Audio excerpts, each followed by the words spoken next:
I see meeting is now streaming live. Okay, so hold on, we're just admitting a few more No, people here. It didn't just move there. Okay, I've got 2 town board members also. Okay, thank you all. Now we are streaming live. Thank you very much for your patience. Okay, please continue. You were looking for privilege of the floor. Would you like me to admit the speakers one at a time? Let me read can the speakers all hear us? They can if they are listening on YouTube currently. Got everything here, didn't you? But if they're in the app, then they won't hear the rules of the privilege of the floor. I think anybody who is speaking tonight has received it, but would you prefer to give a very brief version prior to each speaker? No. Okay. Okay, so yeah, please go ahead and read it once. Everybody's read them and we all understand. The only thing that we might mention to them, but I think you already have, is the 3-minute limit. And you have complete control over that, right, CJ? That's correct, and I can admit people to the planning board meeting to give privilege of the floor comments as desired. So there's about 7 people waiting. Okay, let's open it up for privilege of the floor and bring in the first one. Okay. I have John Howell here.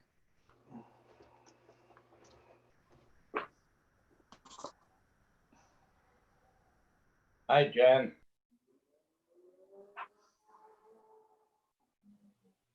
Mr. Howell. Hello, am I up? Yes, hi. Hi. Good Hello, evening. everyone. You have some concerns? Yes, I'd like to read the email that I sent out. I'm not sure if everybody got it. And let me start. I'm John Howell. I'm at 105 Emmons Road.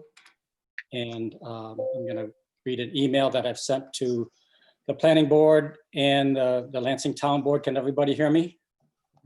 Mhm. Yeah. Okay, good. So tonight we are asking the planning board help. We are asking that you agree and support us on our request to the town board to change Emmons Road to R3 zone. We ask that you approve and recommend to the town board approval of our request.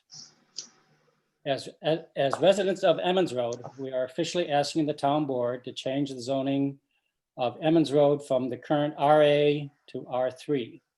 We are asking this to be a town board action and that it be done as soon as possible. We request this to cover all parcels on Emmons Road. That includes both the north side and the south side of the road. Over the last year, residents up and down our road have become educated on our town's land use ordinance. Over the last 3 weeks, CJ Randall has given us great assistance in presenting the options, explaining some impacts, and answering our questions. There is now a strong consensus of Emmons Road to make a zoning change for our entire road. There are approximately 19 residences and or landowners that have parcels on Emmons Road. If it would be helpful to the town board or the planning board in this action, we are willing to submit over the next few weeks a petition that documents the support for the change in zoning. In addition, we could also help by listing all the parcels that we believe should be included in this zoning change. I will also be presenting this email to the town board at the June 17th meeting of the town board. And we are willing to submit or speak orally at a later time any additional documentation or argument on why we are making this request. Please let us know what additional information would be helpful. Thank you for your assistance and support on this very important change to support our small community. How's that sound, guys? Pretty good. Do you have, could you inform us as to the reasons why the residents would like this change? Sure. If we go down through the land use ordinance charts, and you look at the difference between RA and R3, there are a number of things that jump out that are threatening our area. Probably very much, I mean, you guys, a lot of you guys have been around a while, so, I mean, Buck Road was changed from RA to R3, and so was the eastern part of Asbury. Well, we basically are in the same shape. We're feeling the pressures of development here. This is a quiet, small, residential, agricultural area. We support agriculture here and single-family homes. And I think I don't want to go over a lot of things that were discussed last year, but we see other areas up and down the road that are definitely exposed and facing development. Does that help? How much more specific information do you need tonight? That helps quite well. Thank you. I mean, I could literally go down that chart in the list, but I think my 3 minutes are gonna run out. Yep, I think that you've done well. Thank you very much. Does anyone else on the board have any questions for Jen? Thank you. We'll bring up the next question. Yeah, I think you'll see that there'll be some other residences that will be coming on very quick support of it. You could also ask them too. So Yep, they can't get on. Okay, thank you. thank you all.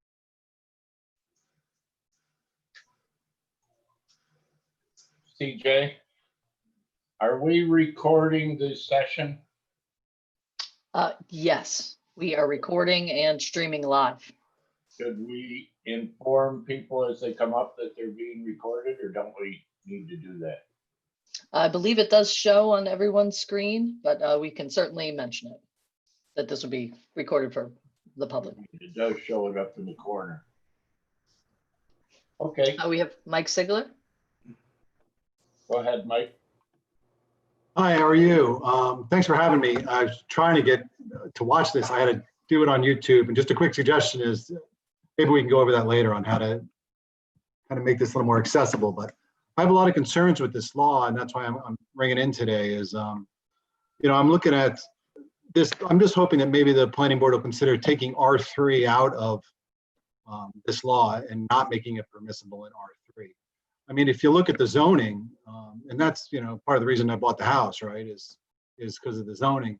R3 is really intended for housing. Granted, I like having the farmland around me, but I accept the fact that eventually there might be housing across the street from me. I did not think that a 90-acre solar, let's face it, that's an industrial site. And frankly, I'm hoping you look at it throughout the town. I mean, these are big sites. And believe it or not, I have to defend farmers quite a bit in my various roles about runoff and things like that and to the environment. And the argument I always make about that with the farmers to other people is that, they're protectors of the land. And that's a big deal for them, is that they're protecting the land. And I don't really understand how that meshes with putting a giant solar farm on that land. Some will argue, yeah, it's their land, they can do with it what they want. But then again, part of the reason we give a big tax advantage is because we understand you need to farm the land to make an income. And if we were to tax you at property value, you'd never be able to do that. But with that comes the responsibility of the land being protected. And I frankly just don't understand how large solar panel arrays will do that. Some people have said that, it's non-polluting.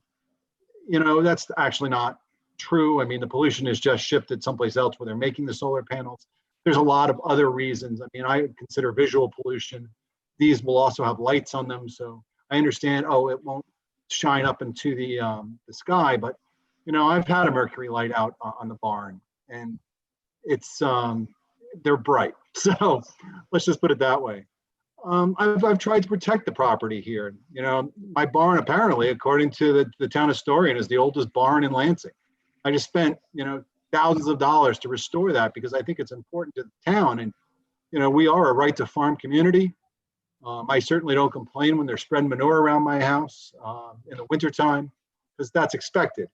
I don't think people really expect these large solar arrays to kind of come into town. It's one thing to put it where the power plant was, and where the high tension wires are. I mean, people expect it there. That's what's been there for 60, 70 years. But I really don't think they expect that, especially in like an R3 zone. I mean, I understand behind my house, that's all farmland. I think it'll probably, hopefully stay that way because it's prime farmland. But this other idea that people are going to save money on electricity, if we look at Dryden, apparently only 250 people in the town have signed up for community solar there. I mean, I hope more people do, but they're certainly not seeing any kind of savings on what they are. So again, I'm really hoping that the planning board will look at this. I mean, what do you want your town to look like? You know, I like the farm. I mean, that's why I live here and I don't live in Ithaca, right? I live here in Lansing because of the schools, because I like the open spaces. You know, would we go and accept this in our business area? I mean, that's where people expect development like this, not in our areas where we expected maybe some housing to go in. And the zoning is pretty clear on R3. You know, we're going to make that housing. If we can connect it with sewer and water, that's optimal. So I don't know. I'm hoping you will pull that out at least, and maybe look at the whole law. I'm not too worried about wind. I've been told that this isn't a great area for wind, but certainly for solar. I mean, I get it, but I mean, how much power do we need basically in upstate New York? I mean, power is still already pretty cheap down here. And I just don't see it. I don't understand why we would trade what we're doing. It's not like the land around me is not being farmed. I mean, there's corn out there right now. It's going to get cut and it's going to go up to Walnut Ridge. So unless Walnut Ridge is going out of business, which I don't think they are, you know, you're going to need that farmland local for quite some time. So thank you. I probably talked over 3 minutes. Thank you. We appreciate it. Okay, CJ. Okay, next up we have Allison.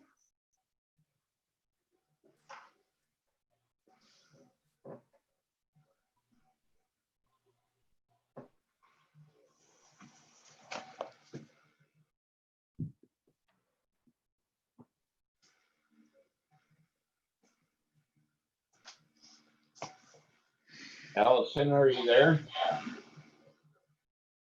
Yes, this is Kurt. Okay. Kurt You Martin. have some comments to make on the privilege of the floor? Indeed. So I'm Kurt Martin. I know many of you from when we were going through our site plan review less than a year ago. I'm both a home and business owner in this community. And as most of you know, my wife and I purchased a farm here in the fall of 2018. We were thrilled to find a property that could provide us a place to live and help us start the agritourism business we'd been dreaming of. Our property at 59 Emmons Road is far from a newly constructed single-family home on a couple acres. This property has a deep history and is one of the oldest farmhouses and barns in the area. It's surrounded by 19 acres of pasture and comes with 4 outbuildings. Although this property is beautiful, many of those buildings are in desperate need of repair to be saved. We bought the property knowing this and see it as an opportunity to reinvent the outdated structures into a new business that would accommodate the changing rural surroundings while preserving the history and natural landscape. There was no way for us or anyone else who wasn't sitting on a pot of money to fix up these structures, including the house, and just keep them for personal use. The cost, time, and effort just didn't add up. Going into the permitting process in 2018, we were confident in our project ideas and excited to start a new business that we viewed as a win-win for us and the community. We attended local county meetings about the desire to bring more agritourism to Tompkins County. So we knew our plans aligned with the direction the county and the town of Lansing were moving in to promote tourism to farms and local events, like farm stays and culinary experiences. We purchased the property knowing that the zoning was in line with our current and future plans for the property we invested in. Sadly, before we were even able to start our business, we were attacked publicly by residents on Emmons Road. Misleading information, overblown fears, and outright lies were spread by some of these residents to the surrounding community through board meetings, comments to the press, and secret neighborhood meetings. We've even been blacklisted by some local businesses because they were threatened not to do business with us. We spent countless hours and thousands of dollars defending our right to make improvements to our property, to begin our business and to rebuild our reputation. Fortunately, in the end, both the Planning and Zoning Board recognized our right to proceed in our project and granted site plan approval. Along the way, though, we had to abandon some of our original ideas about repurposing other structures on the property, but we were reassured that the current zoning would allow us to come back and seek permits for those projects in the future. I tell you all of this as a means of providing some background to where we find ourselves today. As recently as this morning, we were given a copy of a neighborhood petition that once again slandered our name and business. The accusations made against our property at 59 Emmons Road are completely false. We did not grow up in this community, but where we're from, truth matters. And we feel it's our responsibility to inform you that the people who signed that petition were either misled, misinformed, or actively trying to deceive you into believing that our property has anything to do with the allegations listed. Once again, we're frustrated, disappointed, and saddened by the active undermining that is occurring on the street of our business. We have no problem with current Emmons Road residents requesting a personal change to the zoning on their property. However, we do have a problem with our current zoning rights being restricted, especially when it's done in a misleading and underhanded way. We have a number of people who are willing to speak on our behalf about activities that have occurred on our farm since we claimed ownership. And none of them, I promise you, have witnessed any of the incidents reported in the documents you receive. Moving forward, we ask that you remain unbiased in your assessment of what, if any, current zoning changes should be made. We're happy to meet with the board and discuss any changes that and how they would impact us, our business, and the wider community. We'd also like to send some additional documents to you outlining some of the state, county, and town goals listed in the comprehensive plan around agritourism and the type of business that we're trying to run here. Thank you very much for your time this evening. I do appreciate it. Thank you. We appreciate you bringing your concerns to us. I've got a quote. I haven't seen any of these so-called allegations. Is there paperwork out? There was a petition circulated. I believe it was going to go to the Planning Board, and then it was to the town board, and then it was withdrawn kind of at the last minute. But I thought it had been sent out also to the Planning Board, just illustrating some of the concerns. And I see a number of heads nodding that people who did receive it. I didn't get it. Okay, so it must not have been circulated to everyone. I haven't seen that. CJ, I don't know where that stands. So I don't know if they would get a copy of that or not, or if there's another petition in the works. But anyways, that's what we were making reference to. I'm sorry if everybody didn't receive that. That's fine, but we need to see that before we can react to it. So okay. Yes. CJ, would you be able to forward that to them? Yes, I believe that I attached that to the message that I sent to Planning Board on Friday. I think it was about midday on Friday, that I sent a recap to both the town, and I apologize for the volume of emails. I know that can be kind of distracting, but I did try to condense the conversations down and provide a recap of the communications essentially that I had with this group and other residents of Emmons Road. So I will dig that up and make sure that you get it. And did I see any other heads shaking? I got it. Receiving? I got it. In answer to Al. I'm sorry. Yeah, I'm sorry. In answer to Al. There was information. There are two issues. One is a VRBO or some lookalike across the street at 88 Emmons Road that has emanated squeaks and made life horrible for people for some 20, 25 years with aspects on their street. Totally different than Kurt's operation for his interest. So you may not well have seen all those complaints, but they were for across the street, and it got mixed somehow that this was coming from what I think is still 59 Emmons Road, just as a point of clarity. Okay.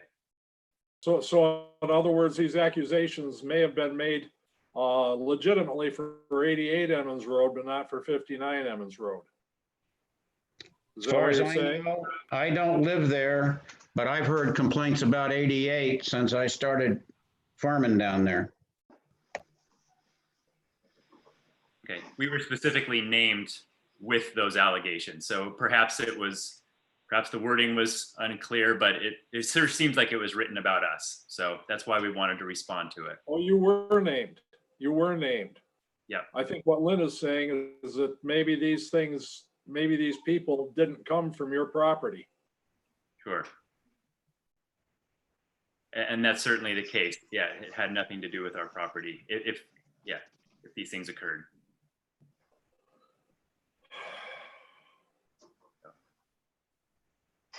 Okay, thank you very much. Certainly. Yeah, have a good evening. Yep, you too. CJ, Yes. was that the email that had all the signatures on it? There was a picture? Yes, it was a scan that we received, I want to say on May 20th from, and it was submitted to the town board. I was very unclear about whether that had been rescinded or not, so it was some reluctance that I sent it along, but I did arrange in the days that followed on Wednesday, May 27th, as well as Thursday, June 4th, a conversation with those who had submitted the petition so that we could essentially discuss the land use ordinance very broadly, discuss the comprehensive plan, and discuss how the town essentially goes about making changes to zoning. And hopefully those were fruitful conversations. And perhaps I know Joe was on one of the calls with the concerned residents, and perhaps he could also speak more to that. But I tried to really emphasize the procedural aspects of the changes, and asked really for the residents to take a look at the specific sections of the comprehensive plan as well as the land use ordinance to try to see what they would suggest in terms of a rezoning of that area, either their road, or even looking more broadly at the future land use map at specifically that rural transition area. So hopefully that's the start of the conversation, but I'll chime out now and let someone else speak on that. CJ, I'll just say I that, just have a question. Go ahead, Joe. that I received the petition from the residents, and my understanding is their complaints about specific problems have been on a property, not the Asmika property, but a different property on the road, which has been rented out and used for various events and parties and stuff. But this was not the Asmika one that they've had specific issues with. I think they've had fears about the Asmika project, but I haven't heard any specific problems with it. You know, in their letter attached to their petition, they don't mention the other place. They specifically lead us to believe that those problems are coming from Asmika. I think it was a typo, because it does reference there's a property currently for sale on Emmons Road that I believe the planning board did some time ago approve a site plan for to be a either boarding house or bed and breakfast that was owner occupied. But I believe that in the ensuing years, perhaps that use has changed. So I think it was perhaps just a misprint. Okay, So- I do have a question. It's my understanding that even if this property, even if Emmons Road were changed to an R3, we may have to change some wording because we referred to R3 as a buffer zone. And right, the only thing we're buffering from is RA. The issue is that Asmika, being an approved use, even if they're a non-conforming use in the new zone, they can operate and continue to upgrade a non-conforming use. So there's no way that those people could stop or be stopped from making improvements to the buildings. Is that correct? Yes, that's correct, although there's a bit of a gray area there on actual expansion of non-conforming uses. And I did ask Town Attorney Guy Crow to attend this evening as well to be able to answer specific questions Let's finish about the this. privilege of- But Let's go through the rest of the people with the privilege. Of oh, yes, for some reason, there are no more folks waiting for privilege of the floor. I just had some email communication by people who are looking to speak. And perhaps I did not articulate well that one person at a time would be admitted to speak for privilege of the floor. For some reason, I just translated that myself into one person would be speaking at a time, not thinking that that might be confusing for other people, that perhaps they were invited in as a group. So there were supposed to be other folks waiting, but there's no one still remaining in the waiting room at this time. And let me recap. We'll see if this is not an agenda item tonight, obviously, because it's coming up on the privilege of the floor. But it strikes me that the Asmisa Event Center was mentioned in the letter, but the part down below where they said 59 Emmons Road, they really meant to say 89 or 88, evidently. Is that what I'm hearing? And that the problems are emanating from the 88 Emmons Road? Is that what you said, Lynn? I can speak to the fact that historically I've heard from residents at 59, and I think from others, I can't specifically speak to that, of screams. And yes, in fact, the place east of there, that of 59, I don't have the address expressed to me how horrible things were. And the pancake breakfast this spring that the Lions had, or last fall, I can't remember which one, but it's gone on for years. Kristen looked to buy that house when she came here. It was made into a health center for purging, and it is broken up. Half the house is sort of half normal, beautiful house. The other half of the stairway is blocked off, and there's 6 single beds with toilets in 8 by 10 rooms. The whole thing's been cut up. The barn, she was looking at for her parents. Pretty nice open area, kitchen, open living room area. We had a recording studio in there. As I understand at that time, this was 10 years ago, 8 years ago. That was broken into 6 or so 8 by 10 rooms with toilets and double beds so you could purge together.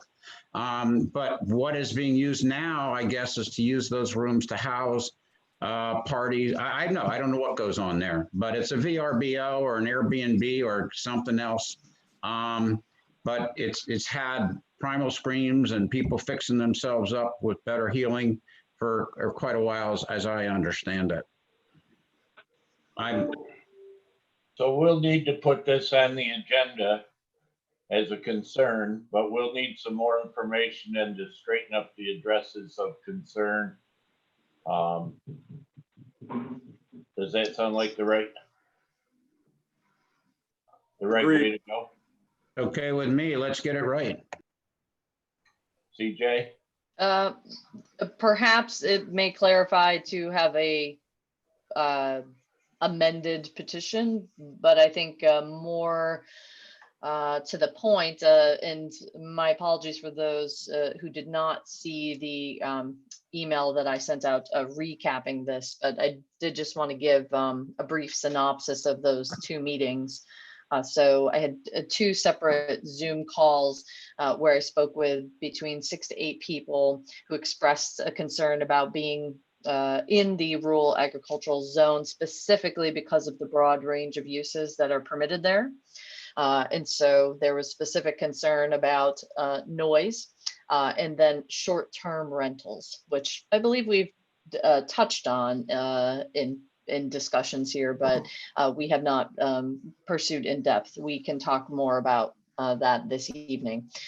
We also talked about non-conforming uses and transfer of ownership. There was some concern that people, if they sold their property, might lose those vested rights. But as you know, land use controls are not specific to ownership. So those, assuming that the improvements had been substantially completed and the use carried on, then those rights would not be lost other than by discontinuance. And so from there, I mentioned the two options by which this could proceed. Applicants could essentially bring forward a rezoning application. They could say, I'm interested in these tax parcel numbers being rezoned in this particular manner. The most straightforward thing is, of course, to place that in a format of a local law after speaking with the town board to determine whether they would like to essentially entertain what is, I believe, a discretionary request. I'll let Guy also jump in here too, but the other option, option two, is for the town through the planning board and town board to advance the specific zoning changes requested. And so I did explain the work that we were doing on the land use audit, and hopefully we can pick up a little bit with that this evening if you're up for it. And I explained the possibility to speak with the planning board at these working meetings. So hence why we have had that opportunity for plenty of privilege of the floor this evening. So I saw Al's hand up. So in an R3 zone, short-term rentals are still permitted, correct? It's legal. Is that correct? Yeah, so the town does not define short-term rentals. There's no limit on the duration of rentals. That's not to say that could not be considered. And I'm a bit fuzzy on this, and Guy may be able to speak more succinctly to this point, but my understanding is there are limitations on whether there can be insistence on time durations with owner occupancy. I believe there's some cases out in the North Country that help define that. But this is this was brought up to me, I believe, by the town board not too long ago, and I went into this platform called AirDNA. It's something that county planning and now a director of economic development for the city of Ithaca, Tom Knipe, and who's also a former classmate of mine, had pointed us in the direction of to kind of understand what the makeup is of the VRBO and Airbnb rentals in the area. And I came to the conclusion that there were not too many actually in the town of Lansing. That said, though, I am wholeheartedly in support of advancing regulations for short-term rentals if the planning board sees fit to bring that to town board, and which I think is seems to be one of the central concerns of the group that I spoke with. When we were doing the comprehensive plan, I was trying to push the board a little bit to look at some of these short-term rentals. And I know there's tax income, implications with rentals that you can only rent for a certain period of time to claim it on your taxes and that kind of thing. And I just think it's a huge liability that many people are not aware that may be renting their homes. I have a home right down the street that rents. It's a vacation rental home that they do. I just think there should be, if not regulations, I mean, I'm not pro regulations, but I think there should be some information out that the public can have and be aware of. I'll get to my soapbox. Can I speak now? Yes. Hello? I agree with Sandy. It's really unclear. There's a great piece on the Planning Federation I think we saw it when we were at the trainings about all the difference VRBO, Airbnb. And actually one of the slides was pretty funny, the bad parts of all this. In the history of the world, no one has ever washed a rental car. By Larry. And I think it, transforms a residential community into something else. You don't rent Airbnb not to party. Impacts to neighboring residents, increase in rental costs for residents, noise, traffic, debris, fire, trespassing, and crime and safety. Nice little summary, and it's not that hard to look at the whole deal. The question is, my sister lives in a vacation spot down in Pensy, or has a second home. They're doing something about you have to live there 278 days out of the year and various things, but that has to get approved by the governor. And that town is basically owned by two people. And they're people with very high-end houses, but it's owned by the Stitzers, who own Cargill, and another big hedge fund manager who owns most of the public aspects of the town. If they can't get it right, I think we have our work cut out for us in New York. Speaking as somebody that uses vacation rentals, I've rented with VRBO for a few years and Home Away, and they are pretty specific on what they require and what they will allow and won't allow, party-wise or use-wise, in their buildings, as well as being pretty specific on the condition of the house is to be kept in and left in when the renters leave. So speaking from somebody that's seeing it from the inside, from the user's side, it's not all Wild West like a lot of people seem to be thinking. I think, Larry, there's actually a difference between the VRBO and the other one, the HomeAway and the Airbnb. VRBO and HomeAway are the same thing. Yeah, Airbnb seems to be a little different in terms of amount. Never used one of theirs. I've always been with the other two. Yeah, because you're a man of class. Yeah, Lynn, did you have something you want to say? CJ, can you unmute his microphone? He's been muting me right along. And it's fine. No, somebody has to be on site. The big yank is they have these parties and the person's in Tahiti. So people have to have a manager to call or something like that to react. And I think Larry's quite right. There's probably ways that people are controlling it if they want to. But when people are buying a vacation home in Saratoga Springs, tearing it down and rebuilding a unit with 8 bedrooms and 12 and 10 baths, and then renting it out, that's just a straight up hotel. That's not, there's no, but it's being put under these other auspices. And we've heard about that at the meetings too. Well, in Cornell, when Cornell has graduation or IC, there's many people around the community that rent their houses. But I mean, it's a weekend. It's one weekend out of the year. And I don't have a problem with that. And I think most of the time it's with the parents of the students, not the students themselves. So there's probably less issue with the party atmosphere. Go ahead, Larry. Lynn. Speaking from experience, my own kids, the kids rent houses and separately down at the lake. They figured that one out. The parents live one place, other people put up with the graduation party. Joe, you're muted.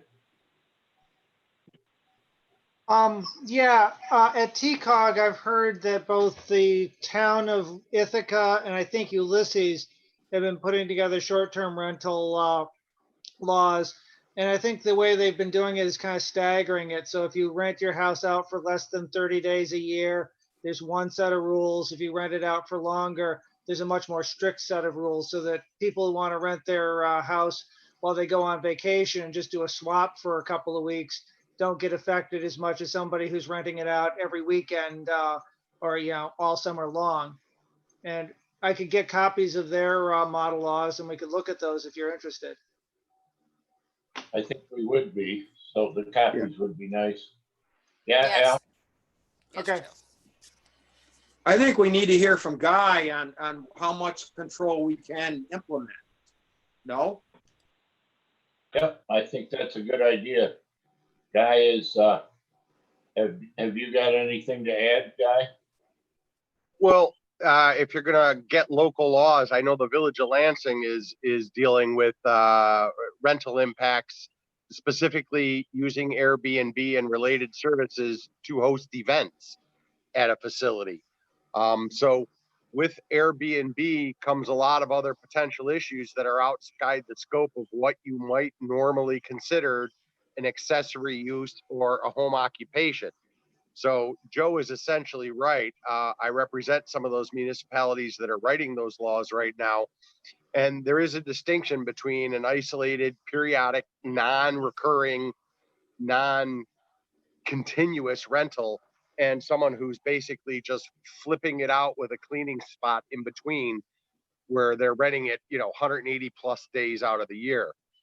With that said, my reading of the town's land use ordinance suggests that whether it's a temporary use or a permanent use, for lack of a better term, it's still regulated by our land use ordinance. Classically speaking, for instance, the pop-up theater, which is something that's on the agenda later, so I don't want to get into it now, but that's proposed to be just a temporary use, but it still falls under the land use ordinance and requires site plan review because the use of the land is as a theater. So if someone is renting out their home and turning it into a multiple dwelling or a hostel or a boarding house or whatever type of rental housing it would then fall under the zoning, it would have to be allowed. And most of those rental business type uses require some sort of site plan. So what we have is a business model that is regulated under our zoning, but it's just not clean and clear. So I would recommend that you look at updating the zoning in that respect. And I think that does tie into some of the issues at Emmons Road, as well as several other places in the town. For instance, you recall a variance application down on the lake for a B&B. So other than that, as to the temporary rental or a non-traditional hotel, I think it's certainly well and due that the town would consider zoning applications or zoning processes or permits or something for that type of use. Certainly what Lynn said is occurring in a great many places, and it will eventually occur here, whether because of the colleges or because of the vacation destination that is the Finger Lakes and the wine trails. But eventually what you do end up with is certain neighborhoods, there will be a monetized benefit to doing a lot of rentals, even of individual rooms within the house. And I mean, there are places that had this problem 20 years ago and figured out how to deal with it. Ocean City, New Jersey, for example. So besides just the municipalities that are doing it locally, I think there's a lot of good models on how you can differentiate between the different type of land uses.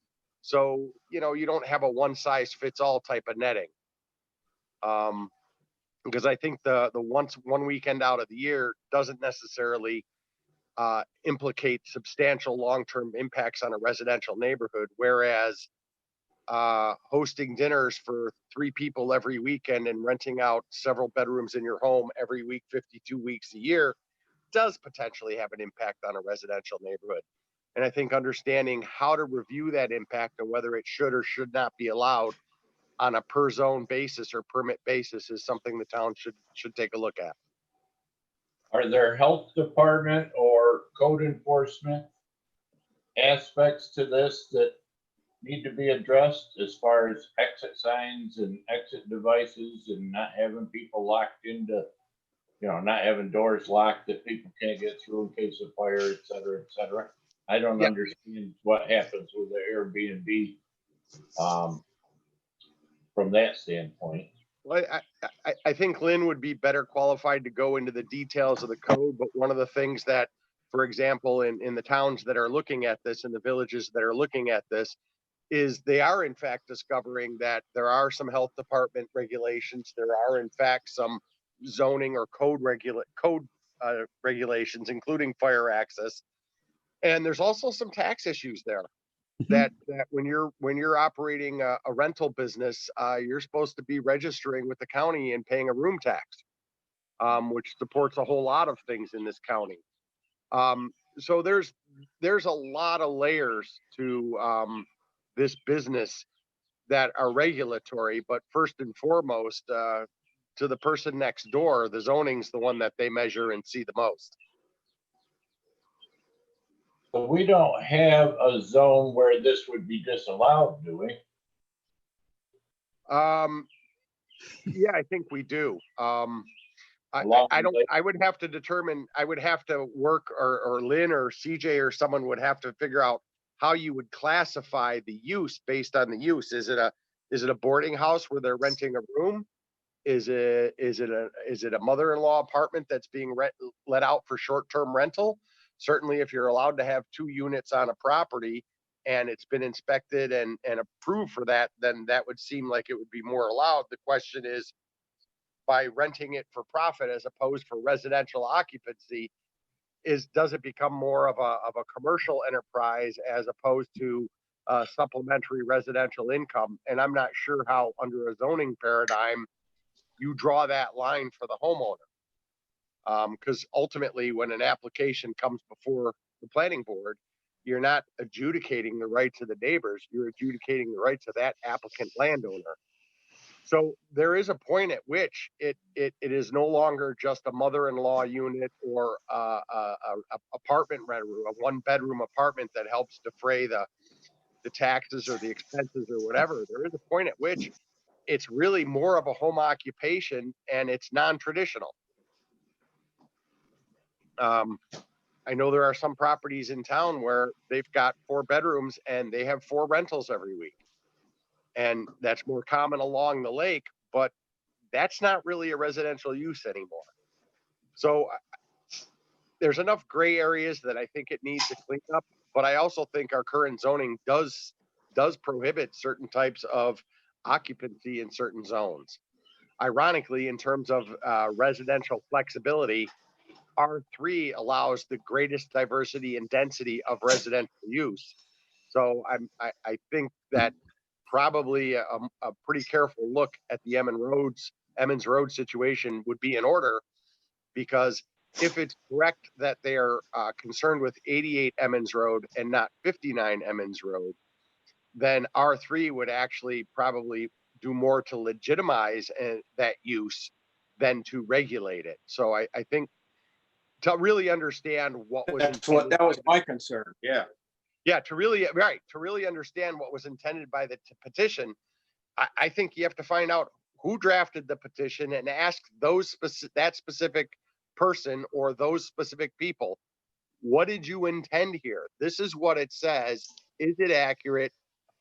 I think that at least one of the authors recognized there was an error, and that's why there was a request to withdraw it, but others did not want it withdrawn. So look, I think there's clearly more than one author, and we just ought to ask whoever drafted it, what did you intend? And if maybe it doesn't matter, maybe you just want an updated petition or some type of analysis as to why the comprehensive plan suggests it. I think John's point about how they really parallel some of the Buck Road neighborhoods and how residential infill has really made that more of a hamlet type area than a true RA area, I think that's probably accurate, but I'm not sure R3 is the solution. But that's up to, whether it's by their petition or on the town's own initiative, it still comes to you guys first. So I would just encourage you to take a close look at R3, because I'm not sure it's the right tool for the job. Well, we need to know from the residents exactly what their end game is, what they're looking for, instead of having them tell us that they like R3. We'd like to know what solution they're trying to find. I guess that we should, when we get to talking about the zoning, we should discuss the possibility of a hamlet zone. I was just going to say that, because we have, much like many other places in Tompkins County, obviously, Ludlowville comes to mind, but Brooktondale is another classic example. There's a lot of hamlet type communities areas that sprung up around mills and creeks and aquifers. Wherever they could find water, that's where the first settlers built, and that's where our oldest hamlets are located. And I think a hamlet zone is very different from R1 or R2 or R3. And Hamlet zone would allow some uses like stores and various other things that these people don't seem interested in. I don't know. Well, it would depend how it was written. Yeah. Yeah. Yeah, you could do a floating zone of some sort as well, but we're getting pretty far into a topic that's not on the agenda. So I think Airbnb and it's that type of industry is new enough that a lot of communities are struggling to catch up. And again, I know Ulysses and Ithaca are doing it. I know the Village of Lansing had a pretty well publicized issue and is studying that.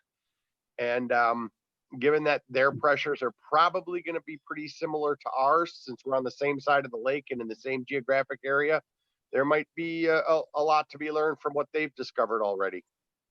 And the B&Bs are regulated. B&Bs are regulated by who? Code. Zoning code. Yeah, I think they are. They are. Kristen has one right here. I know it's a great detriment to the neighborhood, but no, they are looked at for egress. They're looked at for the whole bit, you know? So it's. Larry, do you want to say something? Yeah, just one thing. It may not have anything to do with anything, but you're used to that for me, right?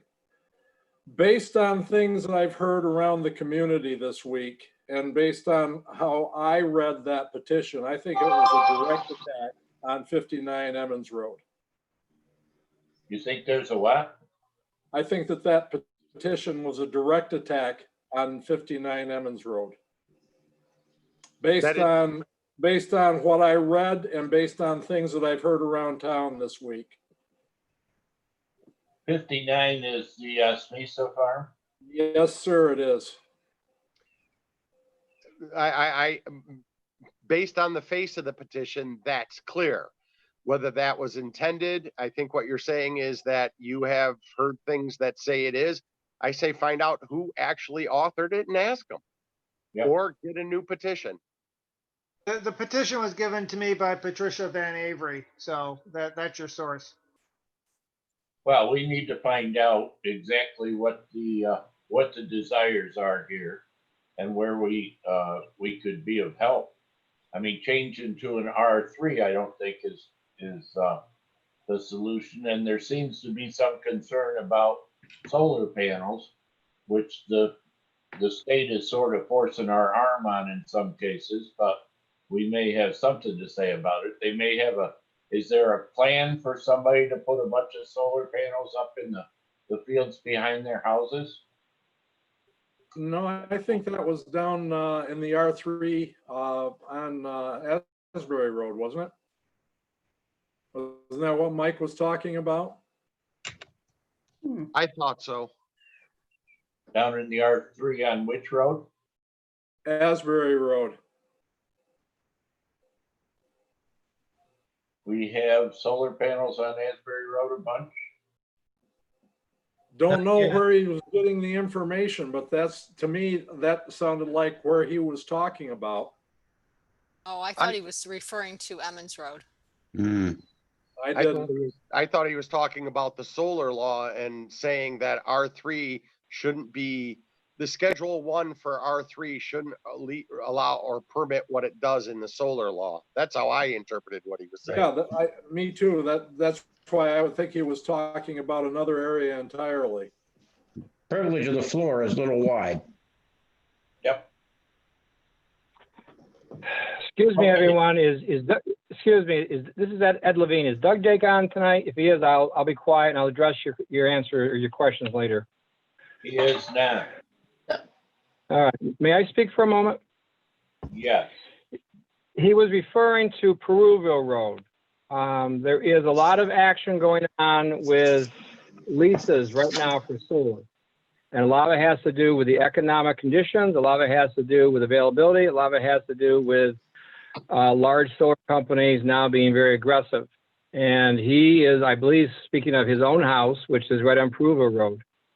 Now, behind him is the RA, which John Young owns.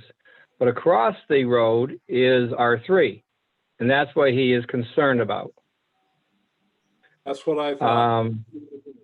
So it's in his area because he's in a very nice open area that he's concerned about. He'll be looking out over a field of solar panels. And that's one of the concerns people have. Also, the concerns are how long do you have to go before you can no longer attach to any wires that are available? And that's the other thing. Do they have three-phase power out there? If not, how far are they? So these are all questions that he had concerns about as far as that goes. And The, so, if you want to talk about Osmeka, we can talk about Osmeka and 59. Quite frankly, when I talked to Trish Van Every about this, and she was telling me the horror stories about what happened across the street, in her opinion, from 88, that's when we had this come to Jesus moment, as we say, where all these things were actually mentioned, I believe, towards the other property, because Osmeka had one event. And that was for 30 people. This is not about all the things that happened there. Though I truly understand where she's coming from. If she has been bombarded by this activity for years, I thoroughly understand her reaction. So I would strongly urge that, if Mr. Martin wants to look at this, that's entirely up to him. But I would strongly urge the residents to come through with an accurate, concise petition that you can look at first, and then if acceptable, then you'll send out the board. I'll give you more after information if you want it, but I don't want to hold up the rest of this meeting, so it's entirely up to you. yep, I think that for now, we just need more information on what the agenda is. Al? I would just, if Emmons Road was rezoned to R3, how would that impact Osmeka as well as the agricultural lands and any other use, the bar on the corner and any other non-residential use on that road? What would be the impact? Any? And are Would we, Osmeka be able to improve the barn? my question is, are they looking for just a one lot wide strip down the road, or are they looking to try to take the zoning on the farmland behind them and all the way to the next road maybe? Or, I mean, there's a lot of questions we don't have the answer to. I asked at least for a list of parcel numbers or addresses, at least to kind of start to get a handle on mapping of what was being proposed. So I can tell you at least that much now. As far as any currently approved site plans, if a site plan was approved by the planning board and is substantially completed within that 3-year approval window, then that's use would carry on indefinitely unless abandoned by discontinuance, as mentioned previously. Not sure if that answers the question. And that would be the same with the other commercial enterprises in that general area, right? Tom, did you have something you wanted to say? No, I was concerned. I was not understanding what Mike Sigler was talking about, but that's been clarified now. I mean, was he talking about R3 in general, or did he have a specific place that he was concerned about? But it sounds like he's concerned about the property across the street from where he lives. So I just needed that clarification, but it's finally come out. All right, do we want to move on to our,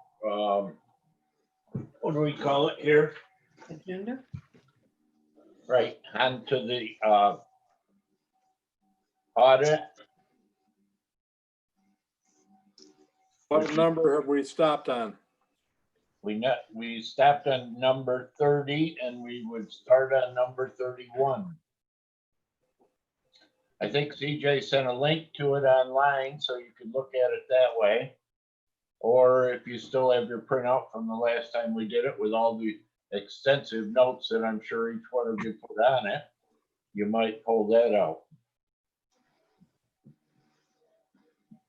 Okay, so I would like to address the short-term rentals piece, and I did just want to mention that I did correspond with the town board about this twice, just as a matter of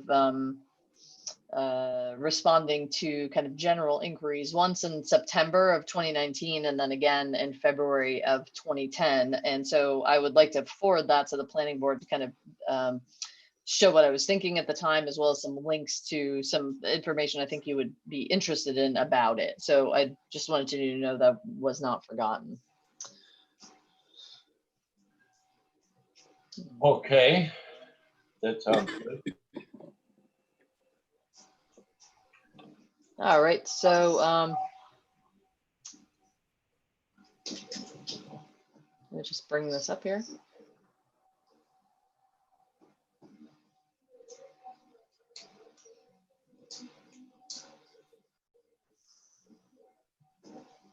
Yeah, okay. It's gonna make it even easier for us. Oh, look at that. We're gonna try. Okay. All right, so I guess we're really getting to the nitty gritty here with some applicability even. I think we left off on zoning districts, which looks to be about 25 questions or so on here, which includes a question about addressing short-term rentals. So here we are. So 31, are the number of extent of residential, commercial, agricultural, and industrial zones adequate?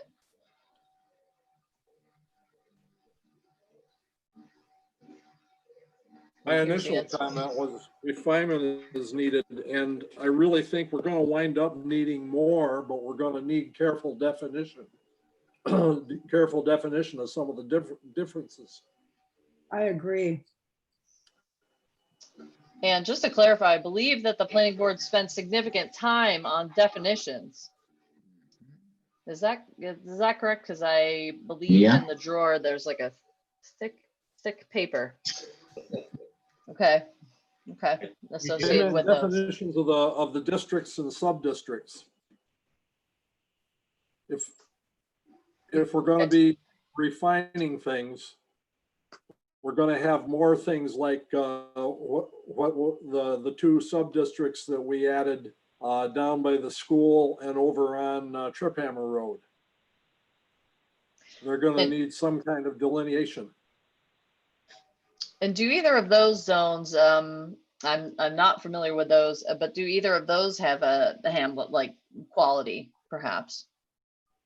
Just in referencing the previous conversation, wondering if those would have any applicability. No, I don't think so.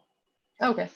Actually, most of the work I remember on the drawer full of definitions is on terms, like what counts as a B&B, and what counts as an accessory use. Yes. Rather than on the districts. Rather than the zoning districts themselves, it was really tightening up each of the uses, like rather than just having agriculture be fairly broad, it was narrowed down into, agritourism or commercial agriculture, or a little bit tighter definitions. Okay, we'll stick with the zoning districts piece. And so clearly it seems that there's not enough zones. I was thinking there was too many, but now I think there's not enough. Well, for instance, the recommendation to change the RA to an ag zone, then you'll notice that areas within the ag zone that have been left RA are essentially the little hamlets. Lansingville, North Lansing, East Lansing. They've been left with the RA zoning. Would you consider the area around Myers Park? Wouldn't that be considered like a little hamlet? Myers is a hamlet. Yes. strictly speaking, by definition, Lansingville, Ludlowville, North Lansing, and Myers are hamlets. We better get Cecilville in there too. That's not Cecil's anymore. Some high class name. Ridge. Ridge. Ah, we know who goes there then. Sea Ridge, I believe. Okay.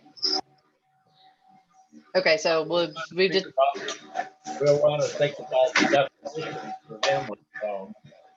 That would be helpful. okay, description of intent. I mean, the town, of course, is 73 square miles, and we really don't have that many zones, actually, for how big it, Ah, Yeah, big but a and lot of it is varied. farmland.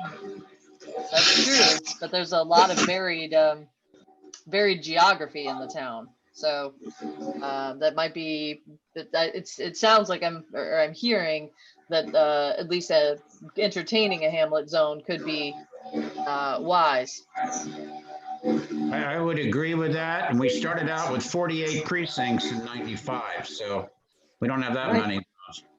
The precincts, that's right. It was a grid, the whole town, what went on in each place.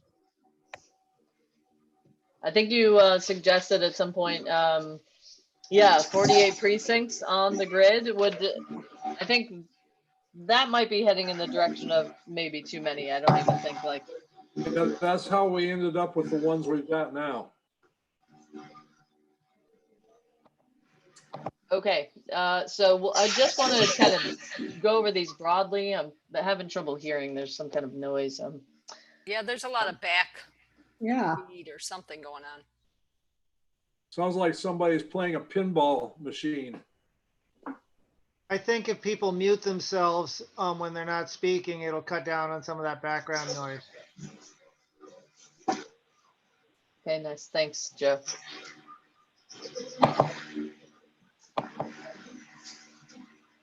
Okay, so we want to look at broadly, if we could answer these questions broadly and not necessarily to go through each one unless you'd like to highlight any of these specifically. That I'm hearing that more zones, at least evaluating the idea of adding additional zoning districts would be wise. Clarifying the definitions and the uses therein would also be wise. I'm also seeing, and if anyone wants to call out things that they've written here that they would like to address specifically, that would be great. Normally we can just kind of go around the table, but it's a little more challenging here. The farm worker bit is under ag and markets for farm housing. So I think we allow mobile homes in areas for farm housing. I may be not remembering very well, but that's something that we do have to make sure that we comport with ag and markets and common sense. Mm-hmm. The guidelines for farm worker housing, I believe, and we probably want to.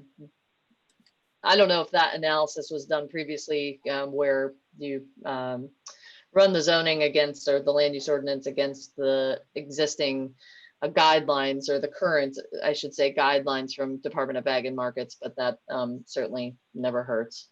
Well, you have the Department of Health and you also have DOL in New York State seasonal worker housing. In fact, people bought FEMA trailers for people that worked on their farms and there was not adequate room. You could only get 1.5 people in a room.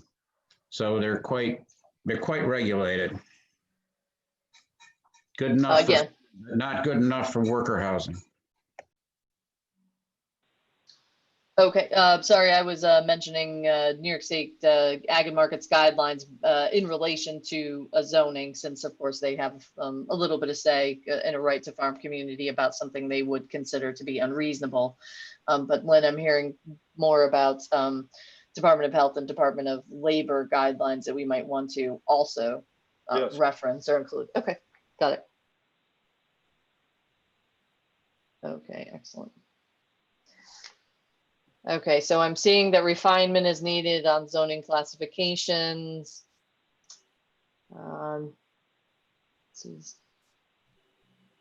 Let's see, how did we end up? We ended up with these original classifications because of the 48 precincts.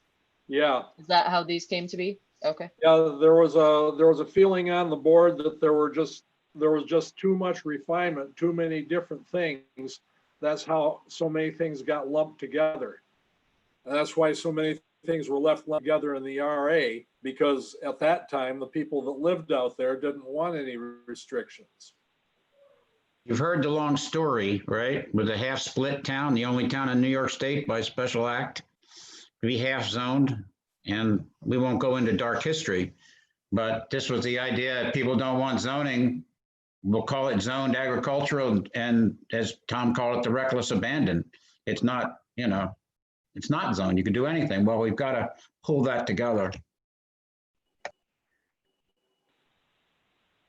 Okay. I do want to just comment on number 41. The town is, as you may recall from reports from either myself or Tom about the Conservation Advisory Council's natural resources inventory, or including a scenic inventory and those unique natural areas as well as part of this. And I see this note from Joe regarding the overlay protection districts for stream setbacks, and then the Cuba Lake Scenic Byway. I'm hoping that the next round of deliverables from CAC, once they complete the natural resources inventory, will be actually to take those on, to be able to bring those to you. So just wanted to mention that. That obviously will be probably a significant topic of discussion, since I see even in our notes that there's some perhaps conflicting viewpoints about preserving view sheds per se. So I'll be sure to bring the scenic inventory piece at least along to you, hopefully. Hopefully that will be done shortly, so that you'll be able to see that sooner rather than later. I understand that folks want to have the environmental protection overlay districts. At least that's my understanding, is that that's the direction the planning board would like to see. Yeah. Dean makes a pretty good point. What are we going to do? Outlaw trees growing?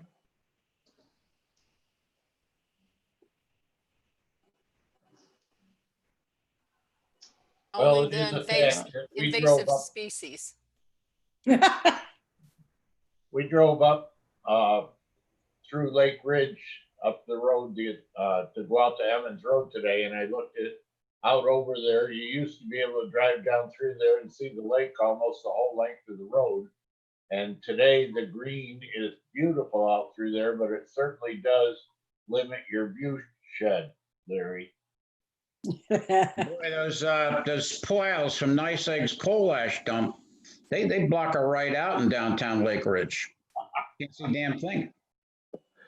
About halfway down Estes Hill, there used to be a turnout on Route 34, and that was a scenic overlook, and the trees grew up and completely blocked it. And nobody wanted to cut the trees down. That's right, and that's what Dean's comment was there on the one. Geez, it's very inconvenient, but trees do continue to grow. So maybe we're going to outlaw trees next. No, only the ones that grow. And only the ones that grow in the and block the view shed. Larry loves that word. Keep saying it. I'll get my chainsaw right out and we'll start at your house. He did the chainsaw today already. I think the intention is just to line that up with the scenic. Let's move on. Cuba Lake Scenic Byway there. Well, that's just a joke, but anyway. I was the one that said the houses ought to be at least 80 feet setback, and I paid for that sucker years ago. I don't follow. Back in the day, I thought the major connectors could get kind of close with the 40-foot setback. And I had an existing garage that I tore down, and all of a sudden I found out about 8 more loads of gravel because the new garage had to be 80 feet from the road. But I think byways, scenic byways, I think it's still a good idea, but we also have, you know, if you're going to be scenic, you don't want a house right on the road. But it's not cheap. That is true. Okay, so there could be a concern about establishing maximum setbacks or. Yeah. Okay. Make it any greater. Yeah, I think we should go to 120 feet. Yeah, go for it, buddy. I'm going to New Hampshire. I think they're at 150 feet. Yeah, they're even more progressive than we are. Not in their taxes. What's the next number? Okay, so we're somewhere around number 44 or 45 now. And I think now we're starting to get into the crux of the conversation that could apply to some of the previous commenters as, you know, we have this one kind of very binary zone that seems to allow a lot. Is there any way to add a zoning district that allows for some of that gray area, that adds for some gradient, essentially, in between the most restrictive zones and the rural agricultural district, which I will not call by its aforementioned nickname. We're speaking 245. Yeah, it's number 44 and 45, really. It's kind of the question of, you know, it seems as if, you know, one of the properties in question, if we're talking about something that was allowed by zoning permit or by site plan approval to be a boarding house or tourist home or something of that nature, perhaps morphed into something else, something more akin to maybe, dare I say, like a hotel, or perhaps just something more heavily utilized. So I think 45 could speak to that. I see Joe there with his hand. Go, Joe. Yeah, I think one of the things we might consider is limiting some of the uses in the ag zone to things that are only attached to working farms. So instead of letting multi-family housing be allowed through the ag zone, allow it only when it's attached to a working farm, so you can have the place for the workers to live, but you aren't just opening it up to big apartment complexes. And so we let the farmers do what they want to do, give them the ability to have all these extra things, but only if it's attached to a farm, not just anything goes. Well, what if the farm goes defunct? Like it's a family farm and the dad dies and it gets sold, and then you have all these extra things attached to the working farm. I don't think they're allowed to be used unless they're part of the farm. I think that's part of the zoning. And I know it's done throughout New York State, in which things are allowed to be built as part of a zone, as part of a farm. Right, farm buildings right now, all these barns and stuff, if you stop having it be a farm, they're not really useful unless you can convert them, and they're not really built to be converted into other uses. Except for wedding venues. Apparently. Well, it may cost more money than some people want to spend for the barn situation. I think the ability to build duplexes and maybe up to 4 units should run through. I mean, you got a septic system problem too. After a while, I agree, large apartment complexes probably have no place. And any more than I think we got rid of hospitals and all that, but I would tend to agree with Joe in that respect. I would comment on 45 with the foot in the door. I think there's been, I don't know, I always kind of admired Lansing for people who stood up on their hind legs and started a business. Maybe they worked full-time at the mine, or they worked full-time at the power plant, or they work full-time at the university. And they had something they did at night, and they had a welding business or a car repair business. And it was part of I think I don't know how you put it, but a family, owner occupied business, however you want to do that, has a lot of place. And I think it's important. Yeah. I think it depends on what it is. Oh, yes, with buffering and appropriate. Yeah, I don't. Right, we wouldn't want something that needs a mining permit just because one guy was trying to do it at night. So there certainly are, it does depend on what it is, but there are a lot of little home businesses that we don't want to zone out of existence. Okay, and do you think that we do a good job of clarifying what home occupations are? No, Okay, Oh, okay, I think we're too restrictive, too restrictive. Okay. too restrictive. Well, we all have Uh, home occupations right now because we're all working remote. For instance, Big money, Sandy. there's a business in town that rents kayaks and canoes and does excursion planning for wilderness excursions. And if, you know, under a more restrictive zoning, they wouldn't be allowed. And simply because maybe they have a trailer full of kayaks parked behind their garage. You know, we've got to allow some room for people to exercise a little imagination, or else we're just going to have a nice empty town with a lot of expensive things and nobody to pay the taxes. Well, would this be under like a special use permit or something No. along those lines? The minute you put a special use permit in, then you're adding costs to somebody. I've operated a home business for 25 years. Well, how much is a special use permit? Tricky. I never went for one. That's a good question, but I would say even more than that is a special use permit, as far as I recall from the land use ordinance, requires approval by both the town board and the planning board. I think that's the.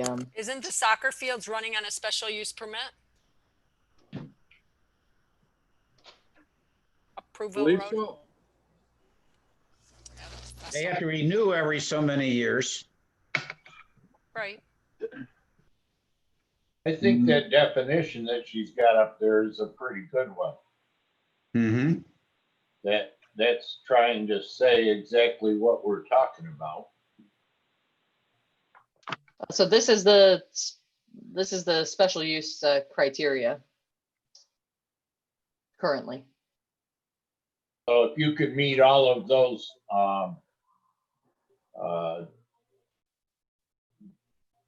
paragraphs, then that would pretty much keep it a small in-home business that's not going to bother the neighbors.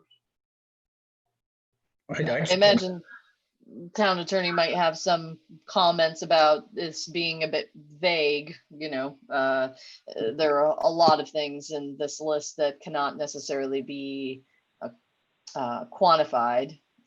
For instance, the general appearance of the building and lot being compatible with the surrounding residential neighborhood is a bit tricky. There are a lot of places that are compatible the way they are right now, simply because they don't look like the houses next door. Okay, I heard something about a buffer. So I think, yeah, buffer type situation. I mean, it sort of depends. If geographically or topologically they're buffered, that's one thing, or you know, some sort of a planting type situation that, you know, precludes the problem of unsightly aspects. Like the county buildings. Sorry, I'm being snarky today. Perfect. You're absolutely right. We Yeah. restrict what people can do and the government can run over them and do anything they want to. Exactly, Larry. Okay. Wow. Positive. Getting loud. Okay, I don't think we have to worry too much about this. I don't see home occupations generally turning into strip commercial zoning and excessive traffic conditions. Well, at that point, they get a loan and expand somewhere else. Right, and that seems actually to be true for the most part in the town of Lansing, although not other places I've seen. But it seems that people are, perhaps because the code enforcement officer seems to be everywhere and able to follow up on all of these things very quickly, that folks seem very motivated, shall we say, to cease and desist when asked to or told to. Okay, so standards of development of land reflected of desired community character. Now, I've seen, I've heard already before, and I won't have you repeat them all again, but I know Larry's list of site plan review standards. I've also heard some requests for some form tools. I've heard some of that. I guess what I'm getting at is, do you think that the zoning is enabling the built environment that you're hoping for? I would say broadly. I think this might be an area where considering hamlets is helpful, because we might say, well, like Ludlowville, hamlets have a certain appearance, which is why they're kind of called a hamlet, and there could be some form appropriate planning for building in a hamlet or near it. One of the courses that we've attended several times at the planning conference had to do with neighborhood building, by allowing areas to have a certain amount of Commercial. provision for commercial Yes. applications, so that people didn't have to jump in the car and drive 25 miles to get a bottle of milk. And that's the sort of thing we're looking at with our request for form tools. Okay, and I often, think of this, that the form of the structure, now visually appealing it is, does make a big difference. Putting yourself in in the shoes of the commenters who have come earlier this evening, do you think the form would make a difference to these particular uses? Or do you think that really, fundamentally at the core, the use still has to be the primary consideration, and form then would thus be secondary to that? Well, we have an example where with the brewery, they have listened to our requests about rear frontage and the way the building is going to present. And that is a good thing. But if you're talking about some of the discussions we had earlier, form isn't going to make any difference. It's use that have the people in the neighborhood up in arms. Yeah. Okay. Okay, so that's still Still going to look like a farm when they're through. okay. But some of the form-based tools give us some advantage in trying to delineate the uses. In other words, the parking in the rear stuff, we don't have to get into form-based tools to the point where we're telling people what color their place has to be, or what it's got to be, what the siding's got to be made out of. But we want the hamlets. I remember in the form-based tool classes that we were at, they were talking about the residential mix with a small commercial mix, and trying to keep people, like Larry was saying, from having to drive 25 miles to get a gallon of milk, but to have some of the uses that people would desire right close to home, so they don't have to get in the car and go. Maybe they could bike there or walk there. But and that all seemed to fall under the form-based tools. That's why we were pretty excited about it, until we found out that a lot of it had to do with forcing people to put the right design criteria on the outside of their property. But I think people have listened, like, or maybe came with the idea they needed something. Andy's development up there, like that could be a straight up concrete block wall, but on Trip Hammer, putting a little roofs on there, it helps a lot to break things up. Yep. The only place where we got really goofed over in the past couple of years is with that Dollar General. Oh, Where they told us that they never did anything like that. And I went past one last summer up in the Adirondacks that looked like a nice little country store. yeah. So let's hold that in our minds next time some big developer comes in and says he can't do something. Well, that and McDonald's and Old Forge, they weren't allowed to put up the arches. They have like, the arches are 1.5 feet high. You know, I mean, there's ways to deal with this. Yeah. I think one of the other things I liked about the form base is it allows repurposing of buildings so that you could maintain the appearance of the general area, like that line of what used to be stores in Ludlowville. You could turn those into nice stores again. Yeah, you were the one that mentioned Ludlowville, and I was thinking of the brick. Yeah. I can remember when that used to be stores and a post office, and there was diagonal parking in Wow. the front. Wow. Then they built a bridge. Myers. You used to have the store in Myers and the post office down there. Red and white. Yep, And Renix. the barber shop. What was her name? She's a lady that sang in the church, wicked good singer. They had that operation. Oh, digressing, boys. The store? Yeah, in Myers, they had the seal. That was Renix, wasn't it?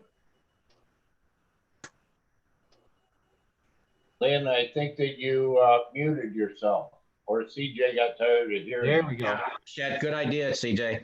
It doesn't matter, but she lived up on Grandview. But yeah, they had that, and then they had the Sears.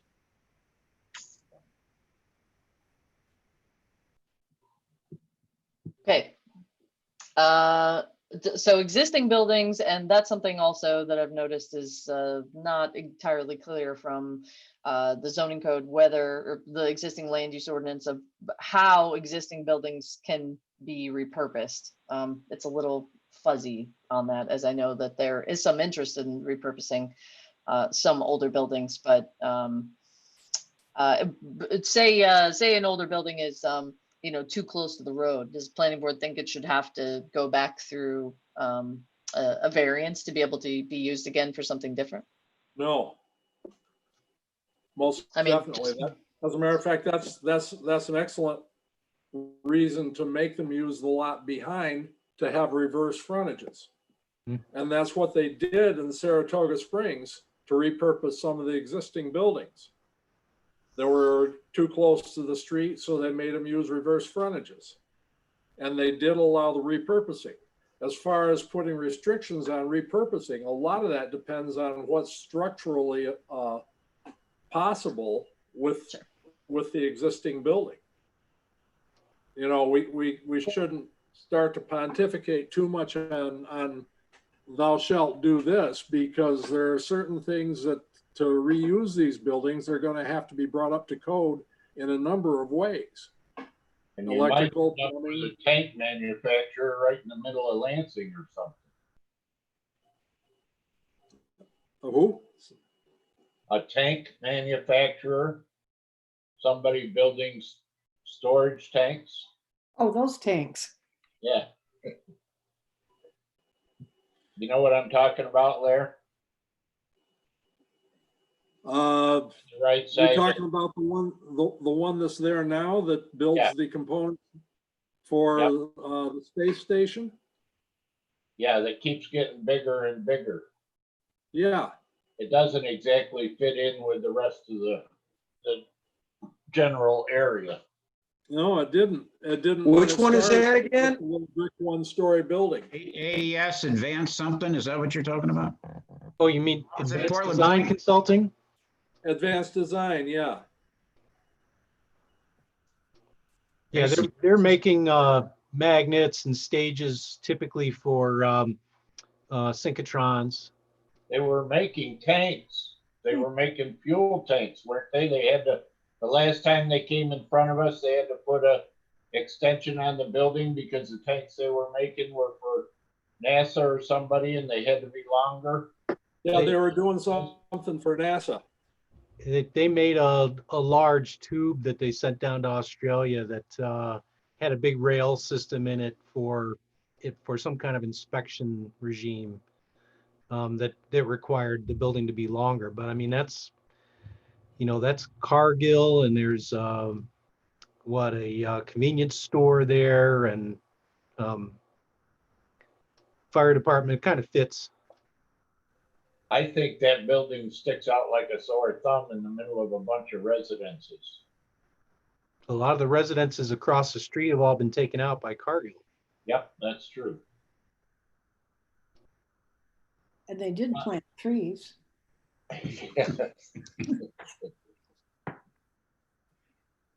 Anyway, continuing Okay. on. Okay, not sure I'm following about that one. So I'm doing my best to follow up with the airport on their new hazard areas and the new noise areas for delineation with the airport hazard map. That's kind of loosely defined. The best map I could come up with as far as the airport hazard area goes is from the 70s. I haven't been able to find one newer than that. Does that sound right? 1974 or something? Yeah. Okay. Well, they should have just updated that because of the DOT and the airport renovation. Yeah, exactly. And that's the point of being able to follow up with Mike at the airport and making sure we have the most updated map as far as their new, concerning their new operations, to make sure we bring that into the land use ordinance. It seemed like a good time to be doing that anyway. Yeah. Are we looking at TCAT coming up there also? And that's also another question, because there is in the land use ordinance a limit on public assemblies adjacent or within the airport hazard area. And so I believe they're still working on their space planning as far as that project goes. So, but yes, they have expressed interest in that site as part of their site selection process. So I think their board of directors did recommend that they at least investigate that site further. So that's another. Go ahead. Aren't they moving some money over in the tip to do some design work for the site up there? I believe so. Yeah, they're doing a. The last I checked with them, they were doing a DOT Tiger grant or a Tiger build or something like that. Pretty significant federal application. So yeah, I think they're moving forward with that. So just looking to align all of those pieces because, like I said, the most recent map on the airport hazard area that I have is this one, and maybe I'm just not finding any. Maybe I'm not looking in the right place, but this was what I received, at least, and it doesn't really. This is Warren Road. That doesn't exist yet. CJ, I actually sent the planning department a copy of the map of the airport hazard area many months ago. It should be in the file somewhere. I sent a copy to Sue. I also have this one. Would it be this one? The airport noise, Hillcrest? No. Or not this one either. Okay. No, it's not that one. There is a map out there, a recent map.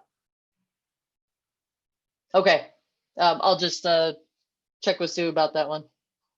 Thank you. And if you can't find it, I can probably find it in my files, and I'll try and get it over to you. Okay, great, thank you. Okay, let me go back to this one. Thank you, Al. Okay, so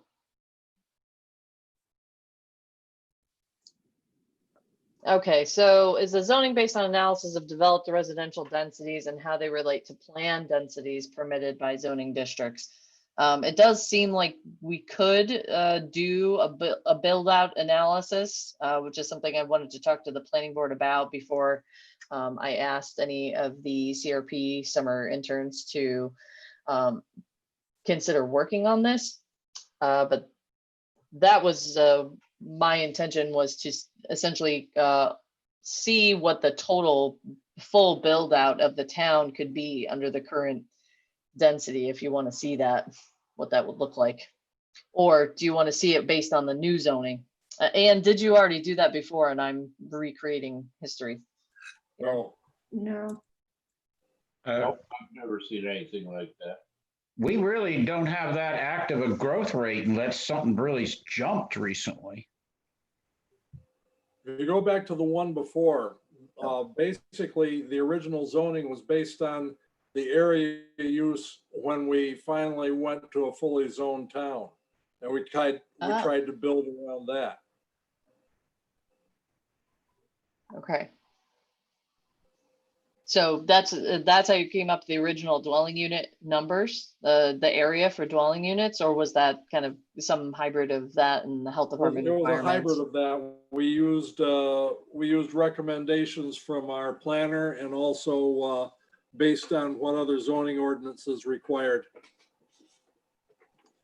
Okay, but you've never seen a full build out map of what it would look No. like if you took every parcel and divided them down into, into essentially, or not even considered subdivision, but just took every parcel with its density and frontage requirements. Never. Okay, just curious if that. I have a question. Is it worth doing it? I can see it for zones closer in. Is it a press of a button that it happens? I mean, we build how many houses a year in this town? Yeah, and that's but actually, well, Sue would probably have the best answer to that, actually, since she runs all the numbers, and Lynn too. They would know how many building permits for how many units are created. So I'd have to look that up. But yeah, essentially, it would be looking at the number of permits over the last, call it 5 to 7 years. What you're actually doing now as part of the resiliency evaluation we're doing is seeing how many new homes are being built and then where they're being built. So asking about things like floodplains and special flood hazard areas. One of the things that might be useful then, it would be nice to know what a build out of the areas where we have infrastructure would look like. Oh, yeah. We used to get a report from Lynn on how many building permits were issued during the year and how many were residential and how many were commercial and single family and multifamily, et cetera, et cetera. Seems to me I've seen that report and I don't know when it stopped coming. Yeah. Town board gets that report on a monthly basis. I'm sure the planning board could get it if they ask for it. Yeah, we used to get it. We used to get it, yeah. Okay, we'll make a note to add that. We're updating because Sue's training Jen. We're updating our standard operating procedures for the department. So we'll add the monthly building permits report to that. I can't remember what she so much faith in computer models, it would be nice to see a complete build out model for the new zoning. I would say the old zoning probably isn't necessary. Like Lynn says, it doesn't build up that fast, but it's nice to see what the end result of today's decisions would be. Okay, so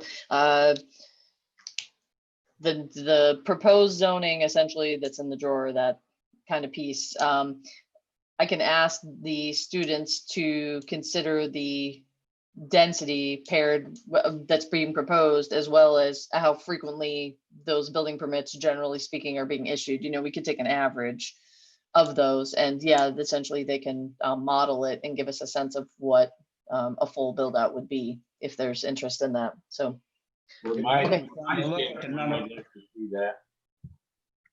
It might be fun to look at the number of children in school. Most people are getting out of New York State as fast as they can.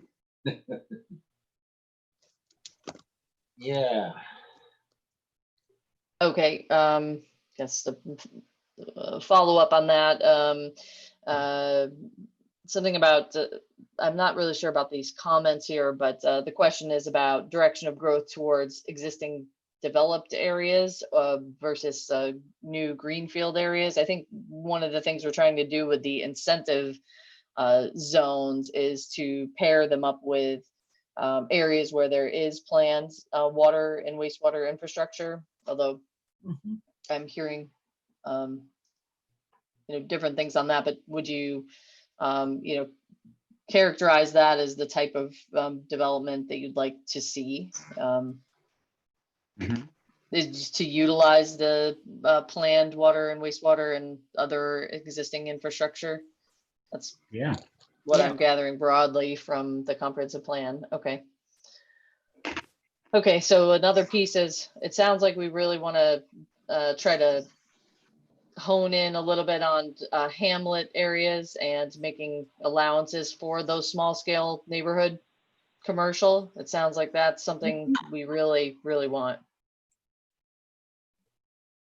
To be able to do like a small store, call it, I don't know, 5,000 square feet or 7,500 square feet within a even just a residential neighborhood. A yarn store. Yarn stores. King Ferry had one. June Darfler ran it. Deb has room in her garden shed. There we go. Okay, so we have, so we're on the question of the evening, getting here to the end of this section. Does the town want to address short-term rentals in the zoning? And Joe mentioned about doing, the county doing a study on this.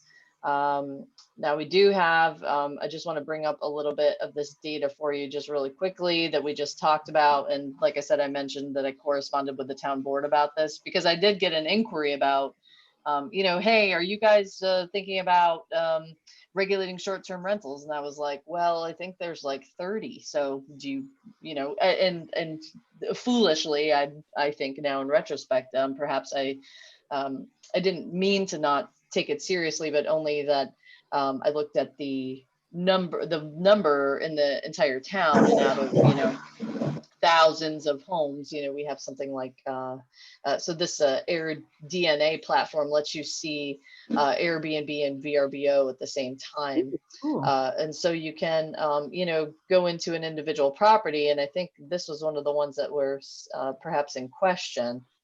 This particular structure or this particular place, and but I think there's only about 30 of them throughout the town. So, there's a few over here on the lake, and you can kind of see, what the deal with them is. And this is mostly for people who are in the business of renting this. But Joe mentioned the study that the county is doing, and this is a page from that. Back when Tom was still with Tompkins County before he went to the city of Ithaca, as I mentioned, that these are kind of the range of options available. We can go from no restrictions, the minimal restrictions. Somewhere around here is where I see us kind of landing. It seems like requiring them to perhaps get a zoning permit with this department, have an inspection. Pay a fee associated with it, and perhaps elements of these too. Retrofit to comply with, health and safety codes. I see nodding. So, okay, yeah, we're probably in the right direction, but it doesn't seem like anyone's interested in outright prohibition of short-term rentals, which I don't believe we can necessarily do outside of certain areas of the state, but okay, I'm hearing no's that short-term rentals are not, you're not saying don't have them at all on the scheme of things, but We want to make sure that people who stay there are safe Safe, yes. and that, that they don't impact the neighborhood, or they impact the neighborhood the least amount possible. In other words, we don't want to put a restriction that you can't do it, but you can't upset the peace and comfort of the neighbors in the middle of it. And I think that's the problem. okay. Yeah. Okay, and so that's what I'm seeing here from other members of the board. It sounds like we're moving in that direction. So there's a few good templates out there, and if the planning board is interested, I'm happy to get that conversation circulating, because this sounds like this is a priority issue for the planning board and town board in general. Speaking of all okay. All right, so we do have some maximum and minimum density standard. We don't have any maximum density standards established, but this is one thing I did bring up with the group who I had the call with, and was asking them essentially about, you know, how would they see a lot size perhaps of one dwelling unit per 5 acres, or one dwelling unit per 10 or 15 acres as a solution to the racket and, you know, density of development. And I didn't get that from them either. I didn't get a sense that there was this overwhelming urge to have huge minimum lot sizes, meaning, you know, very few housing units on a super big parcel, as sometimes communities do. So I'm not, I don't think I'm hearing that from you either. So. No. Okay. No, I don't think we're looking for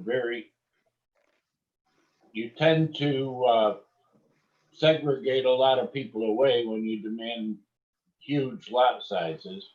Yeah. Although, and if somebody really wants to have huge lot sizes, they're more than welcome to buy that many lots. Okay.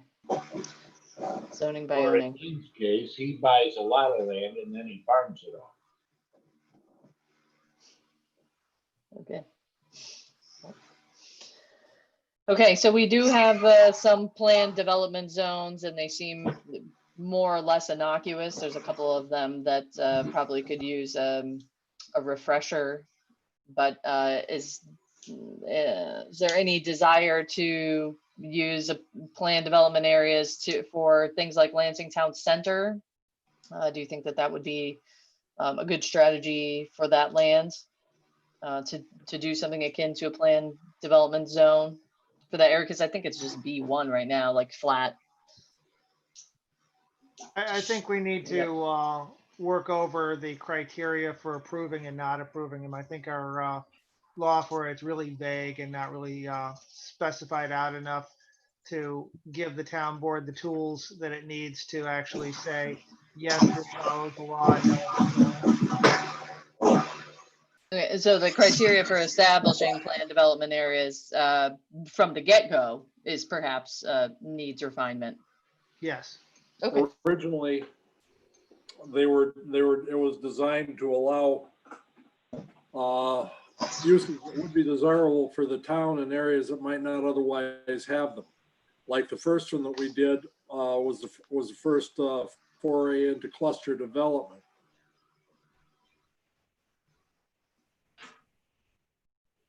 Okay, and which one? That was Horizon? Ooh. That was Horizons.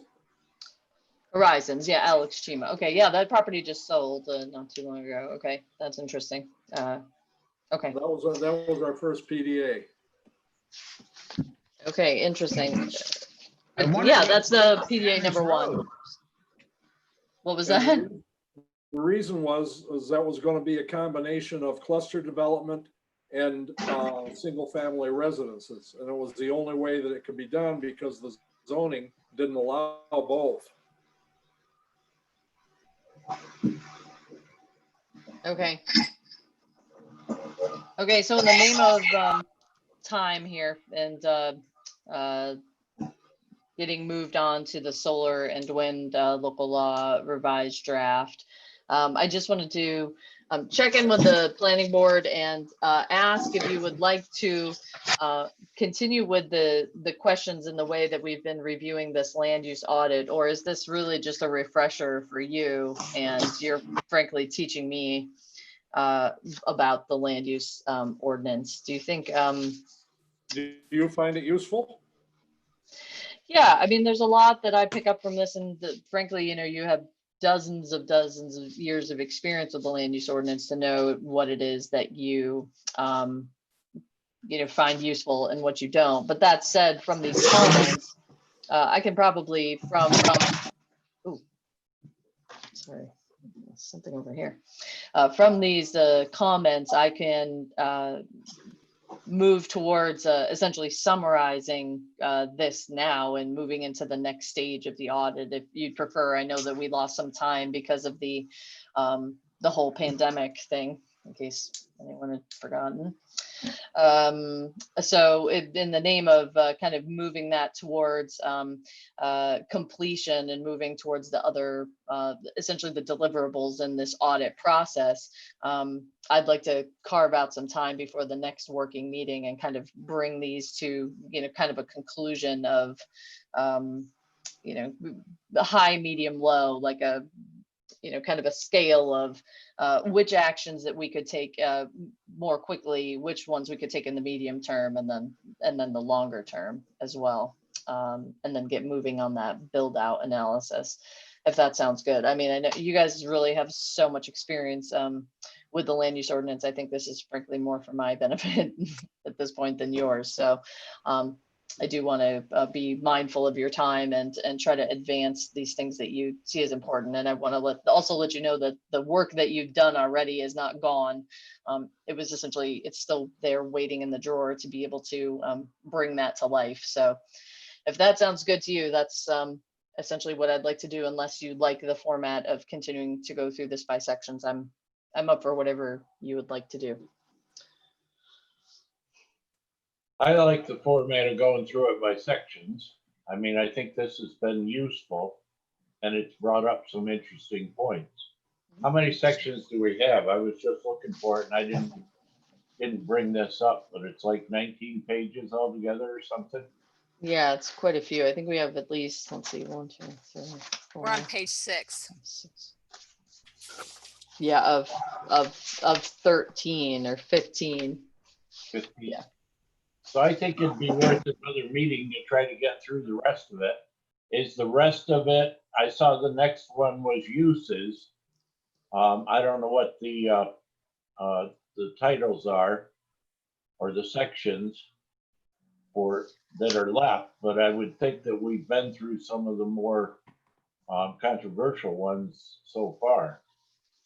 Lot sizes, setbacks, form standards. Yeah, all that's worth going through, I think, if you, Yeah. if we have the time.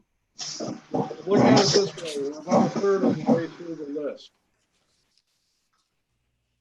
Say that Item by again. item. I think it's useful. I do too. I do too.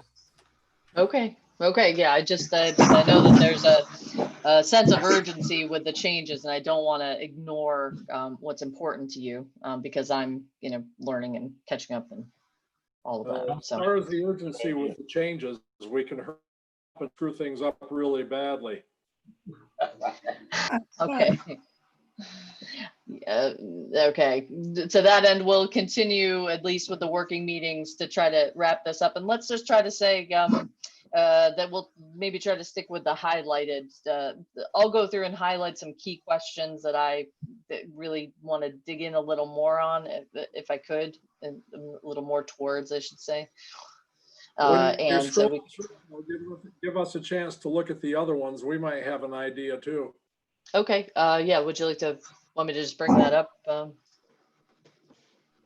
No, I mean, Good, well, next time we go back, as you're scrolling through, go a little slower so we get a chance to look at the ones that are in between. Oh, okay. Between the ones you have highlighted. Okay, yes, I've been trying to try to review a little bit more expeditiously, knowing that we also have the solar and wind local law to discuss. So, okay, well, thanks for that feedback. I just want to make sure we're going in the direction the planning board sees fit. So, Guy did send along an updated version. Moving on to the next agenda item. Guy did send along an updated version today, which I passed along to you. So I'll bring that up on the screen.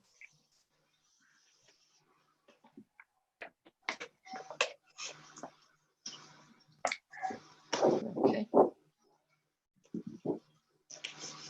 Okay.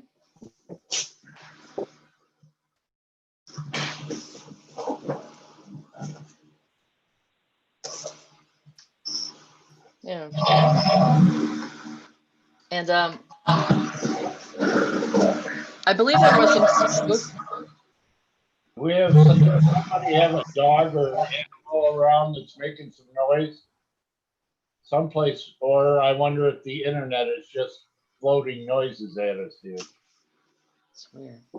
That was Flushing. Tom, can I mute you for a moment? Sure. See what happens here. Let me see. I think he was getting some kind of weird feedback. Okay, so I wanted to just address the questions also that had come up. I asked Guy to attend to be able to answer those questions. I think they were involving real property tax law, section about a pilot. There's a question about a pilot and a question about something else. So let me bring that up because I had forwarded that to him. For him to be able to provide some answers. And I think he also had recently attended a webinar on the new Office of Renewable Energy siting. And if you're interested, the Conservation Advisory Council did just recently host David Kay from the Community and Regional Development Institute, so CARDI at Cornell. And that recording is available on the town's YouTube channel. And it was a really interesting discussion with some interesting insights. So check that out if you have a moment. So let me bring up the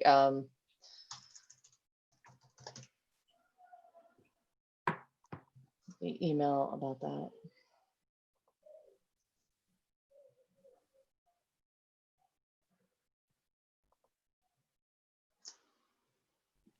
Oh, okay, that's not it.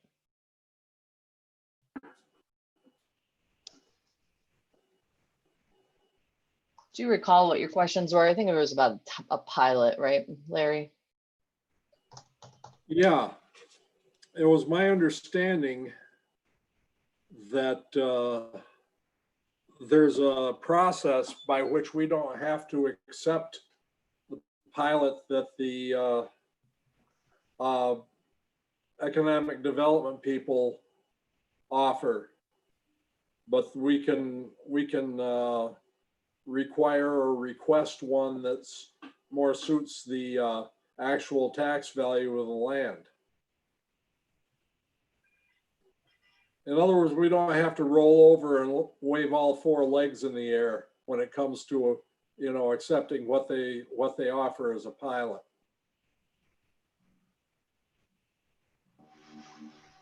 Okay. Larry, I don't believe that's true. Tompkins County area development, but I don't have it in front of me now. Okay, hold on a second. Go ahead, Al. No, I'm saying the Tompkins County area development has the ultimate say on what they will approve. Normally, it's just a procedure where they go to the school district, the town, the city, or the village and ask for your feedback. But the bottom line is they do what they want to do when they want to do it. They have ultimate control over the IDA, the pilot programs and how much is paid and how it's paid and how many years it's paid. The town really has no control over that, from my understanding. Guy Well, may the agree article with that that. I read, which I Are we read, talking about large scale solar or less than large scale? Large. does it refer to the article in that, you just showed the email that I sent, CJ. Yeah. Did I refer to the article in that? I believe that this was a training or a webinar that Barton and the Judas, I believe, gave Yes, on. yeah. Yes. And- Okay. And they said specifically that we could, we can opt out of that. Yeah, and I think perhaps Al or a guy could speak to this, but I think the town has actually opted out. I think there's a local law opting out. Because Barton and Longdus specifically said, the town could say, well, the county and school board can accept the pilot, but we want to go on assessed value. And there was precedent for that, supposedly. Is that But true? if they go to the IDA has the ultimate say on what they're going to approve. So if they go to the IDA and the IDA says, yes, we're going to work with you on this program, the IDA pretty much has full control over it. That's my understanding. Well, not according to what the lawyers were saying at that webinar. If we're talking large scale, my understanding is the new New York State rule says New York State just tells us what our pilot's going to be, and we have no say whatsoever. Yeah, that's my understanding. That's correct, and that's the thing that they weren't clear on the webinar because it was brand new at the time. But this is 23 or 10? I think this is the new office The new renewables. 23. 23. Yeah. Yeah. But there's also the option for the host community agreement. And I think maybe that's where it was getting a little fuzzy, is that municipalities can negotiate the host community agreement, but not the pilot, is my understanding. My understanding is New York State dictates all of that, and that we lose all our control over any of that stuff. In 23. In 23, Yeah. yeah. People can opt to go through 10, and then we have some options. But once 23's got all of its regulations in place, nobody's going to go with 10 anymore. Right.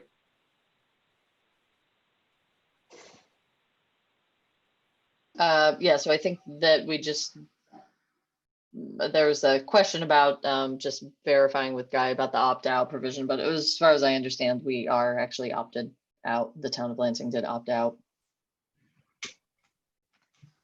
Okay, just want to make sure that was addressed. Was there something, any specifics in the local law that you'd like to address, or do you or would you like to go ahead? I know you've already recommended sending it to the town board, but I thought it wise to just follow up with you after those comments and given the new Officer Renewable Energy siting process is underway. Oh, I see Guy with a hand up. Okay. Okay, well, there he is. Yeah, I mean, I was just gonna answer the question about pilots, but I didn't want to just sort of jump in. One, opting out under 487 can be done individually by municipalities and school districts. That is distinct from the question of the underlying authority to implement a pilot, which is always defined by the statute that authorizes it. And then Article 23, the regulations don't exist, so nobody's quite sure how it's going to work yet. Generally speaking, New York State is going to determine the pilot.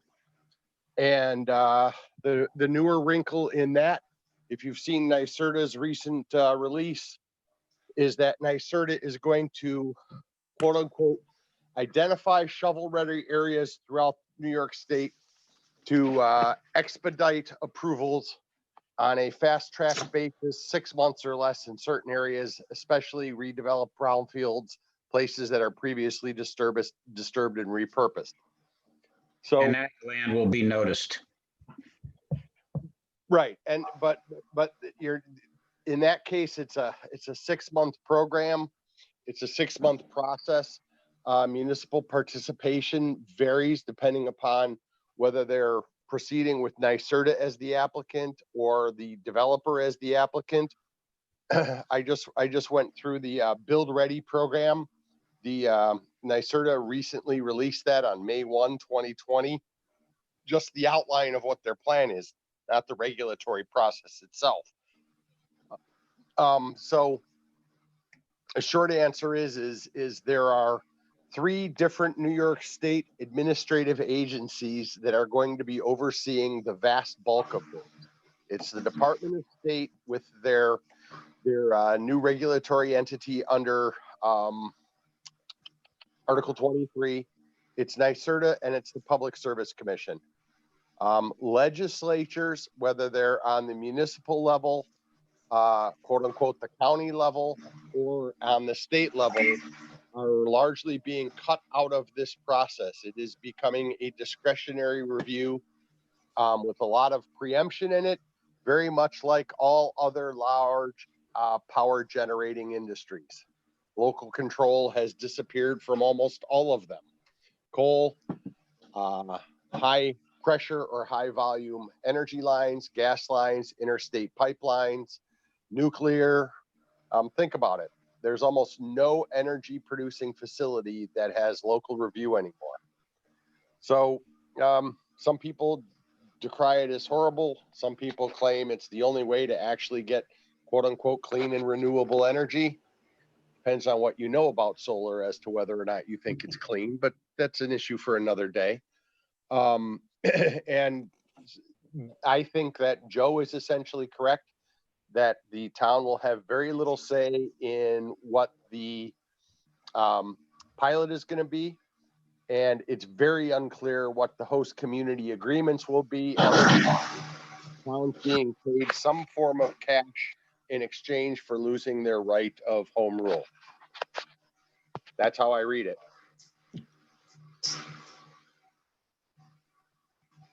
So with that in mind, do you think that it still makes sense to advance the local law regarding solar and wind energy systems? Well, I have mixed feelings on that, but certainly the bulk of advisory opinions out there suggests it can't hurt, because even under Article 23, there is a requirement that an applicant, in order to have a complete application, demonstrate that they have reviewed their proposal with the town. How that will be addressed on a regulatory basis and what review means, as opposed, I mean, if they just have to inform us, then that's worthless. If they have to coordinate with the town, I think that's something different. Then I will have to see how that plays out. The flip side of it, of course, is that Article 23 is basically an Article 10 form of preemption with a few steroids built into it. So under Article 10, as you saw, if you watched the entirety of the hearings down in Broome County, they exercised the preemption that they had under Article 10 whenever they found that a local regulation was unduly burdensome or interfered with energy transmission or production and the statewide benefits that are purportedly achieved therefrom, et cetera, et cetera. Article 23 simply reduces the direct level of municipal voice that exists in the process. But it doesn't change the fact that if your regulations are deemed unduly burdensome, they will be completely overridden. So my concern is, if someone was going to come in and cite, let's say, a natural gas plant or a nuclear plant or something like that, and they went into our IR district, they'd have like, what, 4 pages of site planning to deal with?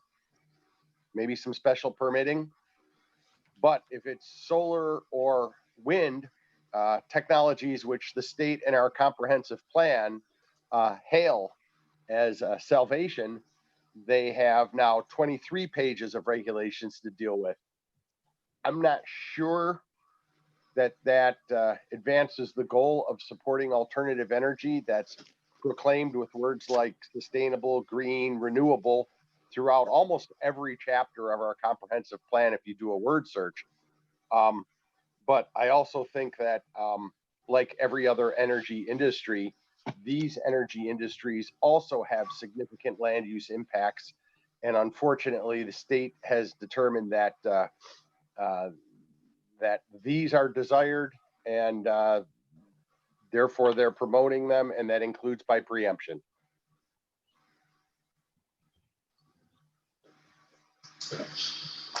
Lynn, you had something you wanted to comment on? Yeah, we looked at all this. I agree, it's kind of spamming the can, but page 6, 614.7, just that will be reviewed by NISDAM about meeting all the codes on the ag building.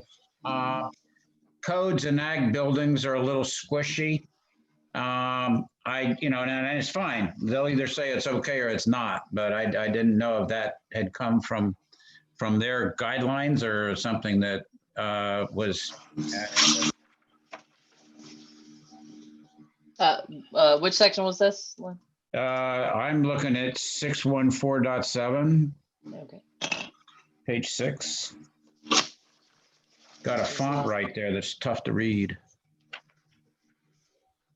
Yes, that's directly from Ag and Markets, 110%. Yeah. Okay. Yep. And the number's wrong too. Should be 613.7, but copy of it.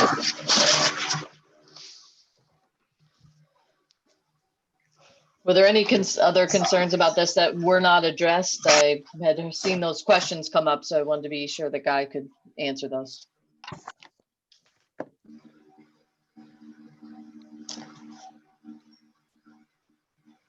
Okay. Personally, I think we're better off having a law in place than not. Well, the law applies to smaller scale solar, right? Yeah. Yes, all sizes. So we need a law, it seems like.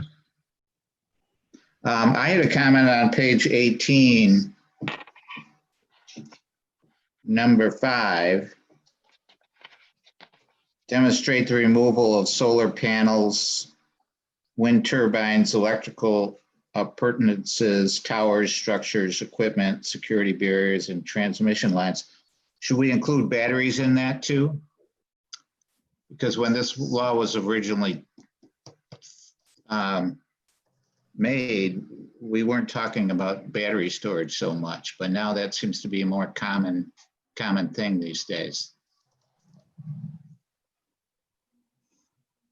Sounds good to me. Yes. What's the cost? Probably, I'd say. And the other thing is the next paragraph or whatever, number 6,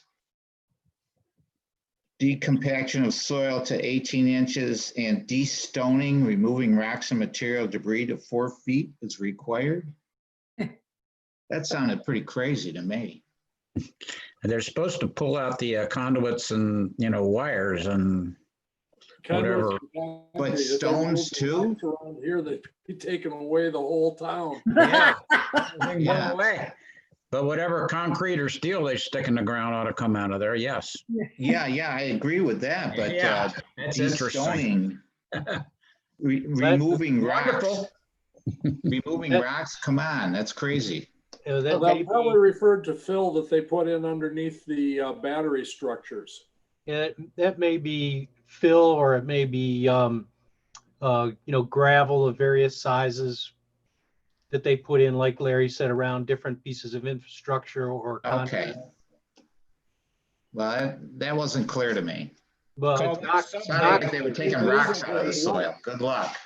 It isn't clear, you're right, and I think it should be made clear, but there is a possibility that they would be putting in stone substrate under some of this temporary structures. Temporary structure. And I think that was the thought. I think that may have been a comment from the Soil and Water Conservation District. I like the idea of them removing bedrock on some of the more shallow areas of town. You get that on your own, Joe. Okay. Okay, so should we make that change, or would you like me to Yeah. simply clarify that, or remove that? Should I remove that sentence entirely about decompaction of soils and destoning, or just the No, destoning? I think the soil should be decompacted. It's, Decompacted and removal of the subbase installed or yeah. Or any Removal of installed subbase, including removal of any concrete or conduit that's placed in the ground. Well, Got it. I think that's in there already. Yeah, the any installed materials is a good definition. remove Okay. any installed materials, because that'll take care of sub bases and bases and concrete, and we don't have to really delineate it. We can leave that up to Lynn. Okay. 40 years from now. Damn moldy 40 years from now. All of us will be. I'll be excited to hear about that. Okay. Okay. Okay, so with those few changes, we'll continue to forward on to town board for their consideration. I believe that the intention is to set a public hearing for July. So this is a kind of a final look here. So do we need a vote? no, you've actually already recommended it Yeah. to the town board, but I just wanted to bring it back to you in light of the Article 23 excitement. The guy still has a hand up. I don't know if that's like a thing where he wants to still jump in, but Justin, related to the new Office of Renewable Energy siting, just want to make sure there wasn't anything I was missing or that you wanted included. So, okay. How long? 2.5 years? Year and a half, something like that on the solar law. Thank you. I think, oh, Sandy's saying something, but she's muted. I just said a long time. Okay. You guys started in 2017. Oh, yay.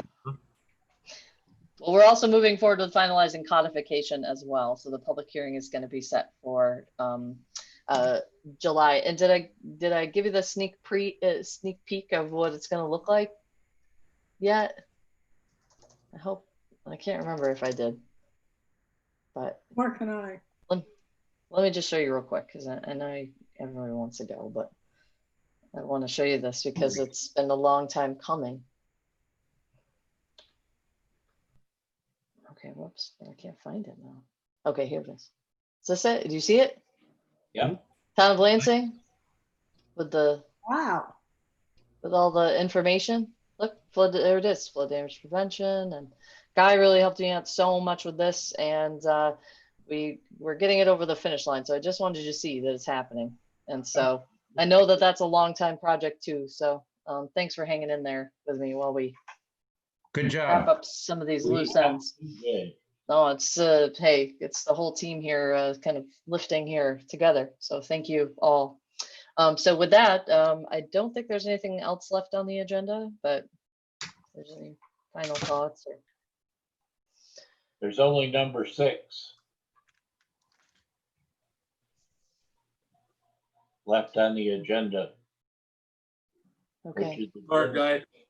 And unless anybody has anything else they want to bring up, if we've completed all the items, we can adjourn the meeting.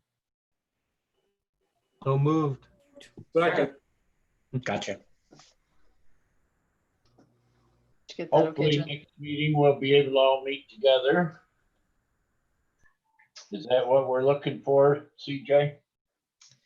Well, so that would be Monday, June 22nd. What are your all the thoughts about that? I've received some correspondence about it, but I haven't heard too much. So From the position of the state, we're not gonna have any problems legally, right? I will defer to counsel on that. It's a legal question. Are we going to be, if we meet in person, are we going to be open to having people Zoom in? So if Al isn't able to make it to a public meeting, can he come by Zoom? I think that's our intention, is to still provide that remote service to anyone who might prefer it or need it. But Or might prefer. we would have to have some procedures set up whereby we all bring a laptop and we get on Zoom, but we can meet together if some of us can't make it or something like that, or else we just forget about it and we have a Zoom meeting just like this. But at some point, I think we're going to want to be able to point fingers at maps and draw lines in order to be able to figure some of this stuff out. Guy just raised his hand, so. What's the gathering size allowed by June 22nd? Is it still 10? Oh, I think at churches we're allowed, as of last Sunday, to go to 25% of the occupancy level. Yeah, but that was specifically churches. Cuomo's been very, he's slow to announce what the changes will be. And so we won't know for sure for a couple of weeks probably as to what the new rules will be. And they keep changing every day. You have to listen to his talks to find out what the new rules are each day. Sometimes twice a day. True. We pretty much better figure on having a Zoom meeting for the next meeting. Yeah. From now. Yeah, I haven't been keeping up on the EOs. Do you want to say anything on this?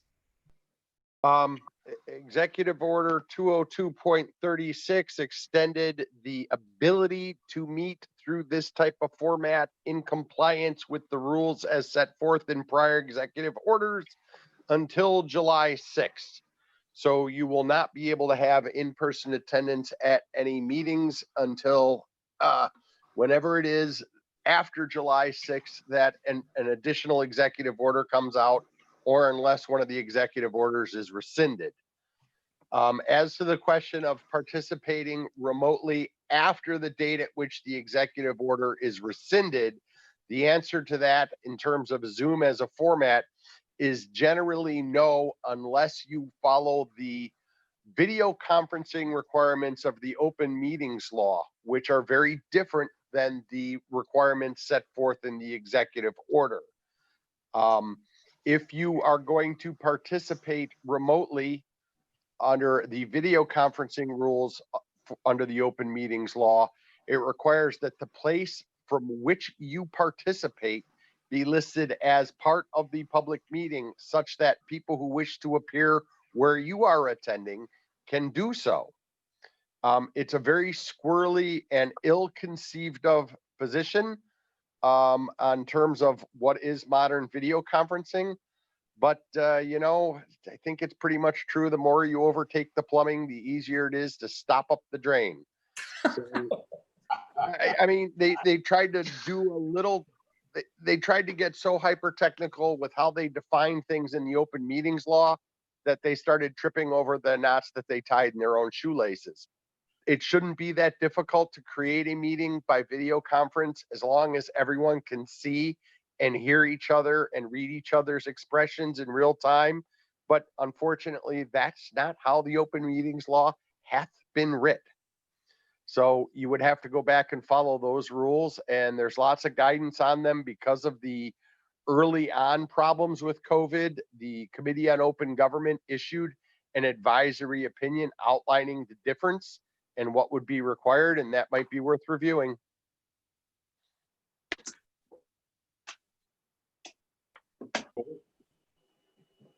That's it. I support the motion. God bless New York State. Okay, so and I think we all agree with Larry. God bless New York State. we need all the help we can get. Okay, so Monday, June 22nd is our next meeting. And so we'll be wrapping up the agenda packets, hopefully this week, and getting those out to you very shortly. So you should have those in the mail very soon. Thank you very much. And thank you, Jen. We appreciate having you here. Thank you. Can you guys just tell me who moved to adjourn it and who seconded? Get out. I moved to adjourn. Okay. I think Gary seconded under the impression that we don't need a motion to adjourn. It's just the chair adjourns. We're just adjourned. Okay. Thank That's you. what Sue keeps telling us anyway. Okay, I just want to make sure I had everything. That's great. Yeah, Thank you all. I had a quick question. I have a quick question. Yeah. I had originally heard that Lynn Day was going to retire in June. Is that still, I mean, I heard that months ago. Next June, as far as I know. Oh, next June. Okay. Big difference. You're the- So you got time to, DJ. you got time to send your resume, Tom. CJ just about had a heart attack. Okay. Thanks for the clarification. It's just a lot of change, getting hot over here. Okay. All Thank you right, all. everybody stay safe and have a good Great week. to see you all. Bye. Thanks a lot, everybody. Bye-bye. Bye. Bye.